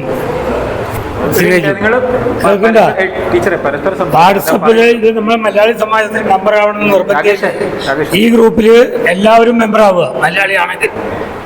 എന്നിട്ട് ഇതുമായിട്ട് സഹകരിക്കും. സാമ്പത്തിക സഹായത്തിൻ്റെ ആവശ്യമില്ല, നമുക്ക് ശാരീരിക സഹായമാണ്. അത് എല്ലാവരും ഒന്ന് ശ്രദ്ധയിൽ കൊണ്ടുവരിക. അപ്പം എൻ്റെ കൂട്ടുകാരുടെ അവരെയും ഇതിനകത്ത് മെമ്പറാക്കുക വാട്സപ്പ് കൂട്ടായ്മയിൽ. അതാണ് എൻ്റെ അഭിപ്രായം. എല്ലാവരും അതിന് സഹകരിക്കണം എന്ന് എനിക്ക് പറയാനുള്ളത്. അതുപോലെ സമയം ഇല്ലെങ്കിലും പറ്റുന്ന സമയത്ത് വന്ന് സഹകരിക്കാനുള്ള മനസ്സ് കാണിക്കണമെന്നുണ്ട്. കാണിക്കണമെന്ന് എനിക്കുമുണ്ട്. അത് ചെയ്യാം. പിന്നെന്താ പറയാനുള്ളത്? ഇത് തന്നെയാണ്. വേറെന്താ പറയുക? ഇത് നല്ല രീതിയിൽ ഇത് കൊണ്ടുപോകാൻ ശ്രമിക്കുക, അത്രയേ ഉള്ളൂ എനിക്ക് പറയാനുള്ളത്. പിന്നെ എപ്പോഴും എല്ലാവർക്കും എപ്പോഴും അവൈലബിൾ ആവില്ലല്ലോ. അപ്പോൾ ഈ പറ്റുന്ന ആൾക്കാർ എന്തെങ്കിലും പ്രശ്നം വരുമ്പോൾ അവരെ സഹായിക്കാൻ മുന്നോട്ട് വരിക, അത്രയൊക്കെ തന്നെ പറയാനുള്ളൂ. ായിട്ട് ഞാൻ സമാജത്തുണ്ട്. സമാജം തുടങ്ങി അന്ന് മുതൽ തന്നെ ഉണ്ട്, പുതിയതൊന്നും ആളല്ല. ആവുന്നത്ര സഹായം സഹകരണം എല്ലാവർക്കും ഉണ്ടായിരിക്കണം. ഇതുപോലത്തെ എല്ലാ സംഘടനകളും വേണം, എല്ലാവർക്കും സഹായിക്കാൻ എല്ലാ മനസ്സും വേണം. അതാണ് ഒരു എല്ലാവരും ഇപ്പോൾ പറഞ്ഞാൽ സമാജത്തിലാണ്. മുൻപ് പണ്ട് ഒരു കാര്യമില്ലല്ലോ. അതേ സമയത്ത് ഒരാൾക്കല്ലെങ്കിൽ ഒരാൾക്ക് ഫോൺ ഒരാൾക്ക് പറ്റിയില്ല, മറ്റൊരാൾക്ക് ഫോൺ ചെയ്യാം, മറ്റൊരാൾക്ക് പറ്റില്ല, ഇനി ഒരാൾക്ക് ഫോൺ ചെയ്യാം. ആർക്കെങ്കിലും അപ്പോൾ ഒരു 2, 3, 5, 6 ആൾക്ക് ഫോൺ ചെയ്യുമ്പോൾ 2 ആളെങ്കിലും വന്ന് എത്തിച്ചേരും. അത് ഉറപ്പായിട്ടുണ്ടാകും. അത് ബദലാപ്പുരയിലുള്ള മലയാളികൾക്ക് എല്ലാവരും സഹകരിക്കുന്നവരാണ്, ഇത്ര ഞാൻ അറിഞ്ഞിട്ടുണ്ട്. എന്താ വെച്ചാൽ എവിടെ എന്തിനും നമ്മളായിട്ട് കൂട്ടായ്മ ഒരു 2 ഉണ്ടെങ്കിലും അവരെത്തും അവിടെ ആ സമയം. അതെനിക്ക് പണ്ട് മുതലേ അറിയാം, ഇപ്പോഴും ചെയ്യുന്നുണ്ട്. പുതിയ മലയാളികളും ചെയ്യുന്നുണ്ട്, പഴയ മലയാളികളും ഉണ്ട് തന്നെ. അങ്ങനെ എല്ലാ കൂട്ടായ്മയും വേണം, സംഘടനകളും വേണം. എല്ലാം ഉണ്ടെങ്കിലേ ഒരു കാര്യം നടക്കുള്ളൂ. അല്ലാണ്ട് ഒറ്റയ്ക്ക് ഇരുന്നതിന് ഒരു കാര്യം നടക്കില്ല. പിന്നെ എന്തെങ്കിലും ആരുടെ പറയണം, അത് അത്യാവശ്യമാണ്. നമ്മൾ അറിയാതെ എങ്ങനെ പോകും? അറിഞ്ഞാലേ പോകാൻ പറ്റുള്ളൂ. അതെല്ലാവരും സഹകരിക്കുക. ആരെങ്കിലും എന്തെങ്കിലും പറയുക, എല്ലായിടത്തും അറിയിക്കുക, ആർക്കെങ്കിലും വേണമെങ്കിൽ അറിയിക്കുക. അങ്ങനെയെല്ലാം ചെയ്താലേ മുന്നോട്ട് പോകാൻ പറ്റുള്ളൂ. വർഷങ്ങളായിട്ടുള്ളത് തന്നെയാണ്. ഞാൻ വെസ്റ്റിലാണ് താമസിക്കുന്നത്. അപ്പോൾ സമാജത്തിൽ മുന്നേ ഉള്ളത് തന്നെയാണ്. പക്ഷേ ഈ സമാജത്തിലുള്ള ആൾക്കാർ തന്നെ ആയിരിക്കില്ലേ ഈ സാഫിലും മെമ്പറായിരിക്കുക. സമാജത്തിൽ ഓൾറെഡി മെമ്പറാണ്. അപ്പോൾ അവർ തന്നെ ആയിരിക്കും ഈ സാഫിലും മെമ്പറാവുക. അപ്പോൾ പിന്നെ അതുകൊണ്ടൊരു എന്തെങ്കിലും ഒരു നമ്മൾ തന്നെയായിരിക്കും പോകുന്നവർ ഇതിന്. അപ്പോൾ അതുകൊണ്ട് അതൊരു സ്പെഷ്യലായിട്ട് ഉണ്ടാക്കേണ്ട ഒരു ആവശ്യമുണ്ടോ എന്നുള്ള ഒരു അഭിപ്രായം ഞാൻ മുന്നോട്ട് വെക്കുന്നത്. അത് എല്ലാവരുടെയും അഭിപ്രായം കൂടുതൽ ഏതാണെന്ന് വെച്ചാൽ അതിനായിരിക്കും മുൻസ്ഥാനം കൊടുക്കേണ്ടത്. പക്ഷെ എൻ്റെ ഒരു അഭിപ്രായം ഞാൻ പറയാം, അത്രമാത്രമേ ഉള്ളൂ. അപ്പോൾ എല്ലാവരും സഹകരിക്കുക, എല്ലാവരും വരിക, അത് ഞാനടക്കമുള്ള എല്ലാവരും. നമ്മൾ എവിടുന്നോ വന്ന് ഇവിടെ നമ്മളെ സുരേഷ് സാർ പറഞ്ഞ പോലെ അന്നത്തിന് വേണ്ടി വന്നവരാണ്. അപ്പോൾ നമുക്കൊക്കെ വയസ്സായി. അപ്പോൾ ഇനിയും ചെയ്യാൻ പറ്റുന്നതൊക്കെ ചെയ്യും, അത്ര തന്നെ. ഇനി നമ്മുടെ ചെറുപ്പക്കാരായിട്ടുള്ള ആൾക്കാരാണ് മുന്നോട്ട് വന്ന് ചെയ്യേണ്ടത്. അവരാണ് ഇതിനൊക്കെ ഈ മരണസമയത്തും അല്ല ആർക്കെങ്കിലും എന്തെങ്കിലും ബുദ്ധിമുട്ട് വന്നാലും കൂടുതലായിട്ട് ചെയ്യേണ്ടത്, മുന്നോട്ട് വരേണ്ടത് അവരാണ്. പക്ഷെ അവരാരും ഇപ്പോൾ വരുന്നില്ല. ഇപ്പോഴും ചെയ്തുകൊണ്ടിരിക്കുന്നത് നമ്മൾ ഈ ഇവിടെയുള്ള ആൾക്കാർ തന്നെയാണ്. അപ്പോൾ പിന്നെ അതിന് വീണ്ടും ഒരു ഈ ആക്ഷൻ സോഷ്യൽ സാഫ് രൂപീകരിക്കേണ്ട ആവശ്യമുണ്ടോ എന്നുള്ള ഒരു സംശയം എനിക്കുണ്ട്. ഇത്രയും. പിന്നെ സ്ത്രീശക്തി എന്ന് പറഞ്ഞത് ഉള്ളത് കൊണ്ട് അവിടെ നമുക്ക് ഒരു മെസ്സേജ് ഇടാൻ പറ്റും. ഈ മെസ്സേജ് അവിടെ വരുന്നത് കൊണ്ട് അതിലൊരു മെസ്സേജ് റിപ്ലൈ കൊടുക്കാൻ പറ്റും. നമുക്ക് അഡ്മിൻ ഉള്ളി ആയതുകൊണ്ട് ഒരു മരണത്തെക്കുറിച്ച് ഒരു ഫോട്ടോ ഇട്ടാൽ പോലും നമുക്കൊരു ആദരം കൊടുക്കാൻ പറ്റുന്നില്ല. അങ്ങനെ ഒരു വിഷമം നമ്മുടെ എല്ലാം ഉള്ളിലുണ്ട്. അങ്ങനെ പലർക്കും കാണുമായിരിക്കും. അത് അഡ്മിനിസ് മാത്രമേ അതിന് അവിടെ എന്ത് ചെയ്യാൻ പറ്റുള്ളൂ. അപ്പൊ എനിക്ക് പറയാനുള്ളത് നമ്മൾ ഒരുമിച്ച് നിന്ന് പ്രവർത്തിക്കുക. ഞാൻ 24 മണിക്കൂർ ഇപ്പൊ എന്റെ ഹസ്ബൻഡ് കൂടി ഇല്ല. എനിക്ക് 2 കുട്ടികളാണ്. മോൾക്ക് ഒരു ജോലിയുണ്ട്. അതുകൊണ്ട് നമ്മൾ ജീവിതം കൊണ്ടുപോകുന്നത് വാടക വീടാണ്. പക്ഷെ തരക്കേടില്ലാതെ നമ്മൾ സന്തോഷത്തോടു കൂടി പോകുന്നു. അപ്പം ഇപ്പോൾ ഒരു കുടുംബവും കൂടെ എനിക്ക് കൂടെ കിട്ടി. ഞങ്ങൾ ചേർത്ത് പിടിച്ച് മുമ്പോട്ട് പോകും. ആ ചേച്ചി ഇവിടെ മെമ്പർഷിപ്പ് എടുക്കാനാണ് കൊണ്ടുവന്നത്. അപ്പം അമർനാഥിന് മെമ്പർഷിപ്പ് ഉണ്ട്. അപ്പം ഞാൻ പറയുന്നത് കലാപരമായിട്ട് ഞാൻ ഇവിടെ പഠിപ്പിച്ചുകൊണ്ടിരിക്കുന്ന ഒരു വ്യക്തിയാണ്. അതിനെ കണ്ടിന്യൂ ചെയ്ത് കൊണ്ടുപോകണമെങ്കിൽ ഇതുപോലൊരു ഗ്രൂപ്പൊക്കെ ഉണ്ടെങ്കിൽ അതിലെ കൊച്ചു കുട്ടികളെ നമുക്ക് ഇതിലേക്ക് കൊണ്ടുവരാൻ പറ്റും. അതുപോലെ ദിനേശ് ഭായിക്ക് അറിയാം, ഞാൻ സുഖമില്ലാതെ കിടക്കുമ്പം പോലും ഞാൻ അയ്യപ്പൻ്റെ അമ്പലത്തിൽ വെച്ചാണ് എനിക്ക് സീരിയസ് ആയി ഹോസ്പിറ്റലിൽ കൊണ്ടുപോകുന്നത്. എൻ്റെ അടുത്ത് ഇരുന്നവർ മുഴുവൻ എൻ്റെ സ്റ്റുഡൻസ് ആയിരുന്നു. ഞാൻ തിരുവാതിര പഠിപ്പിച്ച സ്റ്റുഡൻസ് എൻ്റെ അടുത്ത്. ആരും പറഞ്ഞ് ഇവിടെ നമ്മുടെ ബദലാപ്പൂർ ആരും അറിഞ്ഞില്ല. അവസാനം ദിനേശ് ഭായി വീട്ടിൽ വരും, ആരോ അറിഞ്ഞിട്ട് വീട്ടിൽ വരുമ്പോഴാണ് ഞാൻ പറഞ്ഞത് ഒരാൾ പോലും അറിയോ വിളിക്കുകയോ ചെയ്തില്ല. അങ്ങനെ നേരെ മറിച്ച് ഇത് നേരത്തെ ഉണ്ടായിരുന്നുവെങ്കിൽ നമുക്കറിയാൻ സാധിച്ചാൽ ഒരാളല്ലേ ഒരാൾ പറഞ്ഞ ആ ഗ്രൂപ്പിലൂടെ അറിയാം. അവിടെ തീർച്ചയായിട്ടും SF വേണം എന്ന് തന്നെയാണ് ഞാൻ പറയുന്നത്. ഇതിലൂടെ നമുക്ക് ഒരുപാട് പേരെ നല്ല ഇതിലേക്ക് കൊണ്ടുവരാനും പറ്റും, നല്ല കൂടെ പ്രവർത്തിക്കാനും പറ്റും. 24 മണിക്കൂർ ഞാൻ ഒരാളെന്ന നിലയിൽ ഏത് സമയത്തും എനി ടൈം ഞാൻ ഉണ്ടായിരിക്കും ഇതിനു കൂടെ. അത്രമാത്രം എനിക്ക് പറയാം. ബദലാപ്പൂരിൽ പുതിയതാണ്, 1 വർഷമായിട്ടുള്ളൂ വന്ന് അമർനാഥിൽ നിന്നാണ് ജയ എനിക്ക് പരിചയപ്പെട്ട് ജയ വഴി ജിനേഷിനെ പരിചയമായി. അങ്ങനെ എനിക്ക് ഈ കേരള സമാജത്തിലെ ഇതിനകത്ത് എന്നെ ആഡ് ചെയ്തു. പക്ഷേ ഇതുവരെ ഞാൻ മെമ്പർഷിപ്പ് എടുത്തിട്ടില്ല. ഞാനിപ്പം എൻ്റെ മോനെ ഇവിടെ ഫ്ലാറ്റ് എടുത്തിട്ടുണ്ട്. ഞാനിപ്പോഴും അമർനാഥിൽ തന്നെയാണ് ഞങ്ങളുടെ ഫ്ലാറ്റ്. അത് റീഡെവലപ്പിന് പോകൊണ്ടാണ് ഇവിടെ വന്നിരിക്കുന്നത്. അപ്പോൾ അവൻ്റെ പേരിൽ എനിക്ക് മെമ്പർഷിപ്പ് എടുക്കണമെന്നുണ്ട്. പക്ഷേ എന്ത് സഹായങ്ങളും വേണമെന്നുണ്ടെങ്കിൽ ഞങ്ങൾ ചെയ്യാൻ തയ്യാറാണ് എന്ന് ഇത്രേ പറയാനുള്ളത്. ഇവിടെ ഫോഴ്സിൻ്റെതല്ല, പക്ഷേ എല്ലാവരും ഒന്നിച്ചുകൊണ്ട് മുമ്പോട്ട് കൊണ്ടുപോകണം എന്നുള്ളൊരു പ്രവർത്തനമാണ് ഇപ്പോൾ ഇവിടെ ഞാൻ കണ്ടുവന്നത്, അത് കേട്ടത്. പക്ഷേ ഫോഴ്സ് ആവശ്യമാണ്. പക്ഷെ അതിൻ്റെ കൂടെ തന്നെ ഇപ്പം 2-3 പേര് പറഞ്ഞതുപോലെ എല്ലാവരും ഒന്നിച്ചു മുന്നോട്ട് കൊണ്ടുപോകും. അപ്പം ഞാനെന്താ പറയുന്നത്, 35 വർഷത്തിൻ്റെ സേവനത്തിൽ ഞാൻ ആദ്യം സമ്പാദിച്ചത് എന്താണെന്ന് വെച്ചാൽ, ഒന്ന് സുരേഷിന, ജിനേഷിന, ഇവിടെ ഇരിക്കുന്ന നിങ്ങളെ എല്ലാവരെയും. കാരണം അതാണ് നമ്മുടെ സമ്പാദ്യം. കാരണം ഞാനിപ്പോൾ ബദലാപ്പൂർ വന്ന് എവിടെയൊന്ന് വീട് കഴിഞ്ഞാൽ ഏതെങ്കിലും ഒരു മലയാളി കണ്ടേ എന്നെ കൊണ്ടുപോകും. പക്ഷെ നമ്മൾ വീട്ടിലിരുന്ന് കഴിഞ്ഞാൽ അത് എന്തായാലും നടക്കില്ല. ഇപ്പം എത്രയോ മലയാളികൾ ഇപ്പം അമ്പനാളിൽ തന്നെ ഇപ്പം അറിയാം. ഇപ്പം ചേച്ചിമാരും വീട്ടിൽ തന്നെ ഇരുന്നുകൊണ്ട് ഒരു സഹകരണത്തോട് സഹകരിക്കില്ല. അവർക്ക് വരുന്ന സഹകരണം വരുന്നപ്പോൾ വെച്ചാൽ അവരുടെ കുടുംബത്തിൽ ആരെങ്കിലും ഒരാൾ മരണപ്പെട്ടാൽ. പക്ഷെ നമ്മളെല്ലാവരും സഹകരിക്കണം. എല്ലാ സംഘടനകളും, അതായത് പ്രദേശത്ത് എല്ലാ സംഘടനകളായിട്ടും നമ്മൾ സഹകരിക്കണം. ഇതുവരെ നമുക്ക് ഇത് മുമ്പോട്ട് കൊണ്ടുപോകാൻ പറ്റുന്നത്. അപ്പം നിങ്ങളുടെ എല്ലാ ഈ സംരംഭത്തിനും എന്നേക്കാൾ കഴിയുന്ന എല്ലാ സഹായങ്ങളും ചെയ്തു തരുന്നതായിരിക്കും. ഓരോരുത്തർ രേഖപ്പെടുത്തി. പക്ഷേ സാപ്പിൻ്റെ ആവശ്യകതയെക്കുറിച്ച് ഞാൻ നിങ്ങളോട് നമ്മുടെ പ്രസിഡന്റ് സംസാരിച്ചതാണ്. ഇതിൻ്റെ ആവശ്യകത എന്ന് പറഞ്ഞാൽ നമ്മളെല്ലാം ഒരേ മുഖങ്ങളാണ്, എപ്പോഴും കാണുന്ന മുഖങ്ങളാണ്. വ്യത്യസ്ത മുഖങ്ങളൊക്കെ ഒന്നോ രണ്ടോ പേരേ ഉള്ളൂ. എല്ലാവരും ഒരേ മുഖങ്ങളാണ്. സംഘടനയിൽ മിക്കവാറും എല്ലാവരും സംഘടനയിൽ അംഗങ്ങളാണ്. പക്ഷെങ്കിൽ നമ്മൾ സാഫിൻ്റെ പ്രവർത്തനം എന്ന് പറഞ്ഞാൽ ഞാൻ ആദ്യം നിങ്ങളോട് പുതിയ തലമുറയെ നമ്മൾ വാർത്തെടുക്കുകയും അവർക്ക് നമ്മൾ അധികാര കൈമാറ്റം ചെയ്യുന്നതിൻ്റെ ഒരു ഫസ്റ്റ് സ്റ്റെപ്പ് എന്നുള്ളൊരു ഉദ്ദേശത്തോടു കൂടി ഇതിനൊരു ഉദ്ദേശമുണ്ട്. കാരണം ഞാൻ പറഞ്ഞു, നമ്മളൊക്കെ വയസ്സായി വരുക, ഞങ്ങൾക്കൊന്നും സംഘടനയെ ഇനി നയിക്കാൻ ഒരു 5-10 വർഷത്തിനുള്ളിൽ നമുക്കൊന്നും നടക്കില്ല. അപ്പോൾ ഇതുപോലുള്ള സാപ്പ് ആക്ഷൻ ഫോഴ്സിൽ അവരെ ഇതിലേക്ക് സജ്ജമാക്കുക. അവരെ പിന്നെ സമാജം എന്താണെന്നും സമാജത്തിൻ്റെ ചിട്ടകൾ എന്താണെന്നും കാനൂൺ എന്താണെന്നും അതിൻ്റെ നിയമ നടപടി എന്താണെന്നും എങ്ങനെയാണ് മിനിറ്റ്സ് എഴുതുന്നതെന്നും എങ്ങനെയാണ് പിന്നെ ജനങ്ങളെ സമാജത്തിൻ്റെ പ്രവർത്തകരെ എങ്ങനെ ഫേസ് ചെയ്യുന്നതിനും ഒക്കെ മറ്റുള്ള ആതുര സേവന രംഗത്ത് ഇവരുടെ പ്രവർത്തനങ്ങളെ എങ്ങനെ നമുക്ക് വിലയിരുത്താമെന്നും എങ്ങനെയൊക്കെ ആ പ്രവർത്തനങ്ങളെ ഏകോപിപ്പിക്കാമെന്നൊക്കെ ഉള്ള ഒരു ലക്ഷ്യമാണ് സാപ്പിന് നമ്മൾ ഉദ്ദേശിക്കുന്നത്. അല്ലാതെ നമ്മൾ അത് പറയാൻ മതി. അപ്പോൾ ഇത് പുതിയ തലമുറയിലെ ചെറുപ്പക്കാർ. അപ്പം ഞാൻ പറഞ്ഞില്ലേ, സ്വന്തം വീട്ടിൽ നിന്ന് തന്നെ തുടങ്ങണം. ഈ സമാജത്തിൻ്റെ പിന്നെ ഫൗണ്ടറായിരിക്കുന്നത് അദ്ദേഹത്തിൻ്റെ മകൻ കല്യാണമൊക്കെ കഴിഞ്ഞ സ്റ്റെബിലിറ്റി അദ്ദേഹത്തിൻ്റെ മകൻ പോലും നമ്മുടെ അത്യാവശ്യം എന്തെങ്കിലും ആവശ്യമുണ്ടെങ്കിൽ ഒരു തിരിഞ്ഞു നോക്കുമ്പോൾ അച്ഛനുണ്ടോ ഞാൻ വരുന്നില്ല എന്നൊരു ചിന്താഗതി. പിന്നെ ഇദ്ദേഹത്തിൻ്റെ സുഭാഷ് ഏട്ടൻ്റെ ഇങ്ങനെ പല ആൾക്കാരുടെയും മക്കൾ ഇവിടെ ജനിച്ചു വളർന്നവർ ഇതിനോട് ഒരു പിന്നെ അത് സമാജമല്ലയോ എന്ന രീതിയിലുള്ള ഒരു ചിന്താഗതി കൊണ്ടുപോകുന്നതിനെക്കുറിച്ചും അവർ വരാനുള്ള താല്പര്യം കാണിക്കുന്നില്ല. അപ്പോൾ നമ്മൾ ഈ സാഫ് എന്ന ഇത് സംഘടനയല്ല, ഇത് സമാജത്തിൻ്റെ കീഴിലുള്ള ഒരു സന്നദ്ധ പ്രവർത്തകരുടെ ഒരു കൂട്ടായ്മയാണ്.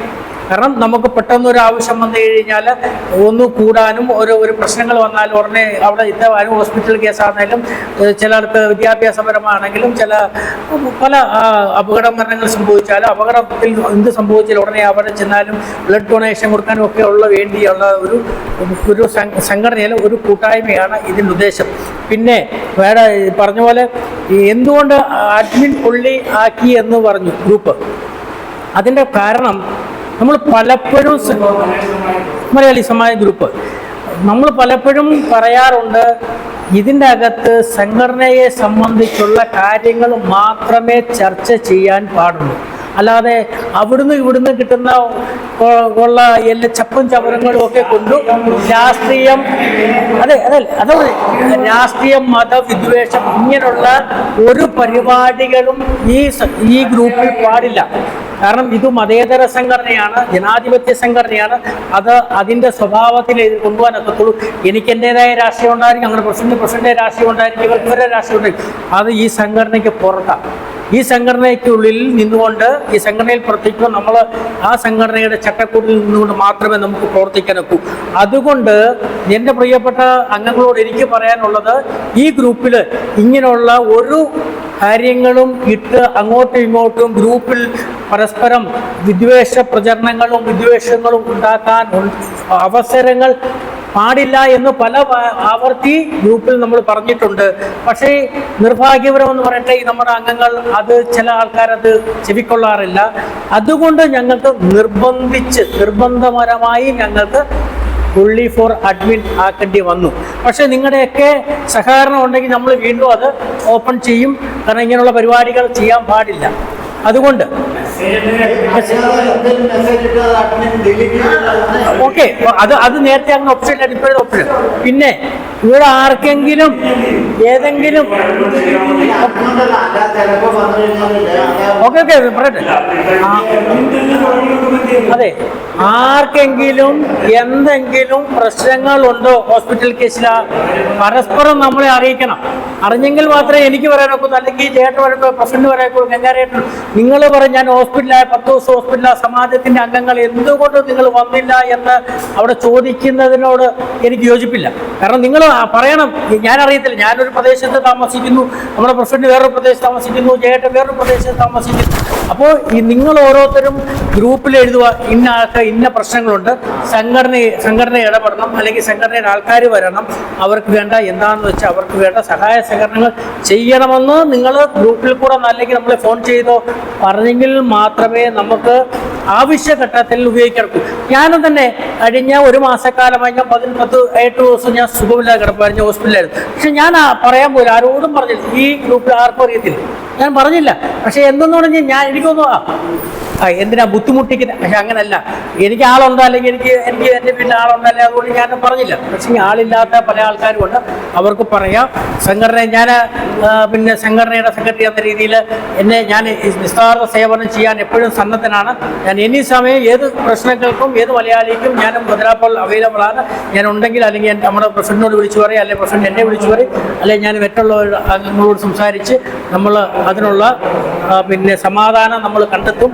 അപ്പോൾ അതുകൊണ്ട് ഗ്രൂപ്പിൽ നിങ്ങൾ എഴുതണം, അറിയിക്കണം. ഇൻഫോം ചെയ്യാതെ ഞങ്ങൾക്ക് ആർക്കും ഈ പരിപാടികൾക്കൊന്നും ഒരാടെ കാര്യങ്ങൾക്ക് ഇടപെടാൻ ഒക്കുന്നത്. അത് ഇൻഫോം.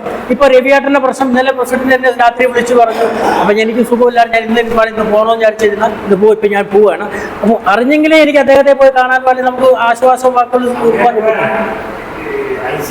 അതെ, അപ്പോൾ സാമ്പത്തികമായ പ്രശ്നമുണ്ടെങ്കിൽ നമ്മളോട് പറയണം, സാമ്പത്തികമായിട്ട് നമുക്ക് ബുദ്ധിമുട്ടാണ്. അപ്പോൾ നമുക്ക് എന്താണെന്ന് വെച്ചാൽ സാമ്പത്തികം നമ്മളെ കൊണ്ട് ചെയ്യാവുന്ന പരിപാടികൾ സമാജത്തിൻ്റെ പരിധിക്കുള്ളിൽ നിന്നുകൊണ്ട് ചെയ്യാവുന്ന കാര്യങ്ങൾ നമ്മൾ ചെയ്യും. അത് നമ്മൾ കഴിഞ്ഞ കാലഘട്ടങ്ങളിലൊക്കെ ചെയ്തിട്ടുണ്ട്, ഇനിയും നമ്മളത് ചെയ്യും. അതിനൊന്നും യാതൊരു പ്രശ്നമില്ല. നമ്മളെ സമാജത്തിൻ്റെ പരിധിക്കുള്ളിൽ നിന്നുകൊണ്ട്, ഇപ്പോൾ ലക്ഷവും കോടികളൊന്നും സമാജത്തിന് തരാനൊക്കത്തില്ലെങ്കിലും പരിധിക്കുള്ളിൽ നിന്നുകൊണ്ട് നമുക്ക് ചെയ്യാവുന്ന കാര്യങ്ങൾ നമുക്ക് ചെയ്യാൻ ഒക്കും എന്ന് മാത്രമേ എനിക്ക് നിങ്ങളോട് അഭ്യർത്ഥിക്കാനുള്ളൂ. അതുകൊണ്ട് നിങ്ങളുടെ എല്ലാ സഹകരണ മനോഭാവം ഉണ്ടായിരിക്കുന്ന സംഘടനയ്ക്കും ഇതുപോലുള്ള സംഘടനകളെ രൂപപ്പെടുത്തുന്നതിനും ഒക്കെ നിങ്ങളുടെയൊക്കെ പിന്നെ സഹകരണം ഉണ്ടെങ്കിലേ മാത്രമേ ഈ പരിപാടികൾ നടത്താനൊക്കൂ. അതുകൊണ്ട് നിങ്ങളെല്ലാവരും സഹകരിക്കുക. ഒരേ മനസ്സോടുകൂടി നമ്മളൊരു മനുഷ്യനാണെന്നും നമ്മൾ പുറത്തു വന്ന് ജീവിക്കുന്നവരാണെന്നും സാമൂഹ്യ ജീവിയാണെന്നും ഉള്ള ചിന്താധാര എല്ലാവർക്കും ഉണ്ടാവണം. അതനുസരിച്ച് നമ്മളോട് പറയുക, കാര്യങ്ങൾ നിൽക്കുക, എല്ലാവരും സഹകരിക്കുക എന്ന് മാത്രമേ എനിക്ക് അവസരം പറയാനുള്ളൂ. അതായത് നമുക്കിപ്പോ ഇവിടെ ചേട്ടാ ഒരു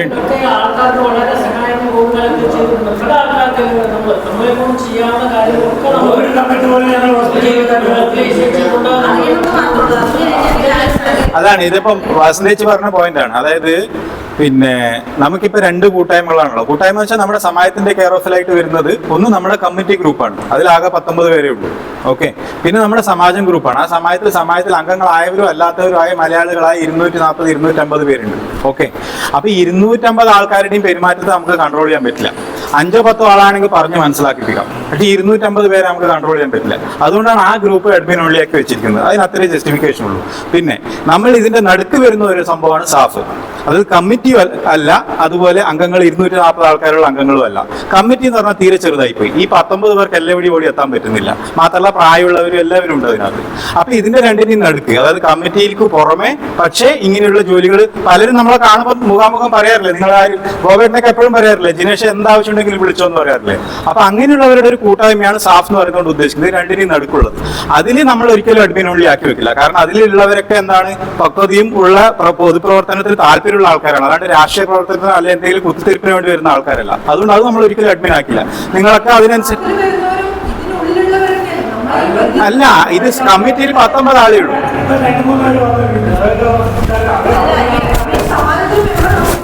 അതെ,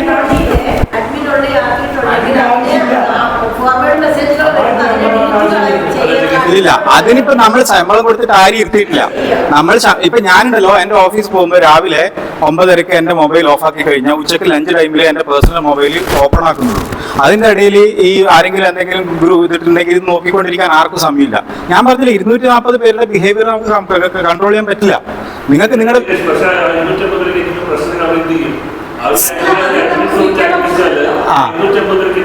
അല്ല, അതാണ് പറഞ്ഞത്.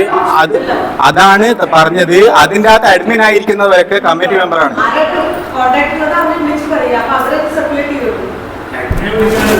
ഇതിപ്പോ രാകേഷ്, ഇതിന്റെ അകത്ത് വരുന്ന ജോബ് വേക്കൻസിന്റെ കാര്യങ്ങൾ, അതുപോലെ ബദ്ലാപൂരിലെ പ്രധാനപ്പെട്ട സംഭവങ്ങൾ, അതൊന്നും എനിക്കും പലരും എനിക്ക് ഫോർവേഡ് ചെയ്ത് തരുന്നതാ. ദാസേട്ടൻ എനിക്ക് ഫോർവേഡ് ചെയ്ത് തരാറുണ്ട്, വളരെ ഗോപേട്ടൻ ഫോർവേഡ് ചെയ്ത് തരാറുണ്ട്. അങ്ങനെ അതിന്റെ അകത്ത് ഷെയർ ചെയ്യണമെന്ന് നിങ്ങൾക്ക് വളരെ റെലവെന്റ് ആയിട്ട് തോന്നുന്ന കാര്യങ്ങൾ അഡ്മിൻ ഫോർവേഡ് ചെയ്ത് കഴിഞ്ഞാൽ അത് കമ്മിറ്റി ഗ്രൂപ്പിൽ, ആ ഗ്രൂപ്പിലേക്ക് നമ്മൾ ഇടുന്നതാണ്. പക്ഷെ അത് ഓപ്പൺ ആക്കി കഴിഞ്ഞാൽ അത് കൺട്രോൾ ചെയ്ത് നമുക്ക് എത്ര പ്രാവശ്യം സെക്രട്ടറി സാറിന്റെ ഇതിന്റെ ഇടയിൽ വല്ലാണ്ട് ഇടപെട്ടിട്ട് അവസാനം വഴക്കും വക്കാളോ. ഗോപേട്ടൻ ഞാൻ അത്ര ഫൈറ്റ് ചെയ്തിട്ട്, ഞാൻ അന്നേരം പ്രസിഡന്റ് ഒന്നും ആയിരുന്നില്ല, അപ്പൊ എനിക്ക് ബിഹേവ് ചെയ്യേണ്ട ആവശ്യമില്ല, നമ്മൾ വഴക്കാവാറുണ്ടായിരുന്നു ഇല്ലേ ഗോപേട്ടൻ? ആ അതെ, അത് പിന്നെ അങ്ങനെ ചർച്ച ഇത്, അതുകൊണ്ട് നമ്മൾ സമയം വേസ്റ്റാക്കുന്നില്ല. അപ്പൊ നമുക്ക് കാര്യങ്ങൾ ഇത്രയേ ഉള്ളൂ. അപ്പൊ അത് മാത്രമല്ല, നമുക്കപ്പോ ഇതിന് മുന്നോട്ട് പോകേണ്ടത് എൻ്റെ ഒരു അഭിപ്രായത്തിൽ നമുക്കൊരു ബ്രാൻഡിങ് ആവശ്യമാണ്. അതായത് നമ്മൾ സാഫിന്റെ അല്ലെങ്കിൽ കുൽഗാവ് ബദ്ലാപൂർ മലയാളി സമാജത്തിന്റെ ആൾക്കാരാണ് എന്നുള്ള. ഇപ്പൊ വസന്തേച്ചി ഒരു വീട്ടിൽ പോയത് ചിലപ്പോ ആ വീടിനെ വസന്തേച്ചിക്ക് പേഴ്സണലായിട്ട് പരിചയം ഉണ്ടാവും. അപ്പൊ അവര് വസന്തേച്ചി വന്നത് സമാജം വന്നതായിട്ട് കണക്കാക്കില്ല. എനിക്ക് ഇങ്ങനെ സംഭവിച്ചപ്പോ സമാജത്തിന് ആരെങ്കിലും വന്നോ, അപ്പൊ നമ്മൾ പറയും വസന്തേച്ചി വന്നില്ലേ, വസന്തേച്ചി എന്റെ സുഹൃത്തായതുകൊണ്ട് വന്നതാ. അപ്പൊ അങ്ങനെ നമുക്കൊരു ബ്രാൻഡിങ് ഇതിന് ആവശ്യമാണ് ഈ സാഫിന്റെ. അപ്പൊ എന്റെ അഭിപ്രായത്തില് നമ്മൾ പല പ്രവർത്തനങ്ങളും നടത്തും. ഇപ്പൊ ചിലപ്പോൾ റോഡിൽ ചിലപ്പോ എന്തെങ്കിലും സന്നദ്ധ സേവനം, നമ്മൾ റോഡ് വൃത്തിയാക്കൽ അല്ലെങ്കിൽ ക്ലീനിങ്ങോ അങ്ങനെയുള്ള കാര്യങ്ങളൊക്കെ നമുക്ക് ചെയ്യാൻ പറ്റുന്നതാണ്. അതാണ് ഈ ചർച്ചയിൽ ഞാൻ ഉദ്ദേശിച്ചത്. അങ്ങനെയുള്ള കാര്യങ്ങൾ മുന്നോട്ട് വരും വന്നില്ല. അപ്പൊ അങ്ങനെയുള്ള കാര്യങ്ങൾ ചെയ്യുമ്പോൾ നമുക്കൊരു ബ്രാൻഡിങ് നമ്മളെ ഈ സാഫിന്റെ. അതുകൊണ്ട് ഞാൻ പ്രപ്പോസ് ചെയ്യുന്നത്, നിങ്ങളെല്ലാവരും സജഷൻ പറയാം, നമുക്കൊരു ടീഷർട്ട് നമ്മളെ സാഫ് എഴുതിയിട്ട് social action force Kulgaon Badlapur Malayali Samajam, അതുപോലെ മുന്നിൽ ഇവിടെ നമ്മുടെ സമാജത്തിന്റെ ഒരു ലോഗോ, ഇങ്ങനെയുള്ള ഒരു ടീഷർട്ട് ഇറക്കിയാൽ എന്താ? കാരണം നമ്മൾ അങ്ങനെയുള്ള പരിപാടി ചെയ്യുമ്പോൾ എങ്ങനെ അല്ലല്ല, ഇതൊരു എൻ്റെ ഒരു പ്രപ്പോസലാണ്. ചർച്ചയിൽ എൻ്റെ ഒരു പ്രപ്പോസലാണ്. അല്ല, ബാറ്റ് കുത്തിയത് നമുക്ക് എല്ലാ പണിയെടുക്കാൻ പറ്റും അല്ലേ? നല്ല ഐഡിയ അല്ലേ? ഒരു ടീഷർട്ടും ഒരു തൊപ്പിയും. കാരണം നമ്മളിപ്പം നമ്മൾ വെയിലത്തൊക്കെ പണിയെടുക്കുമ്പോഴേ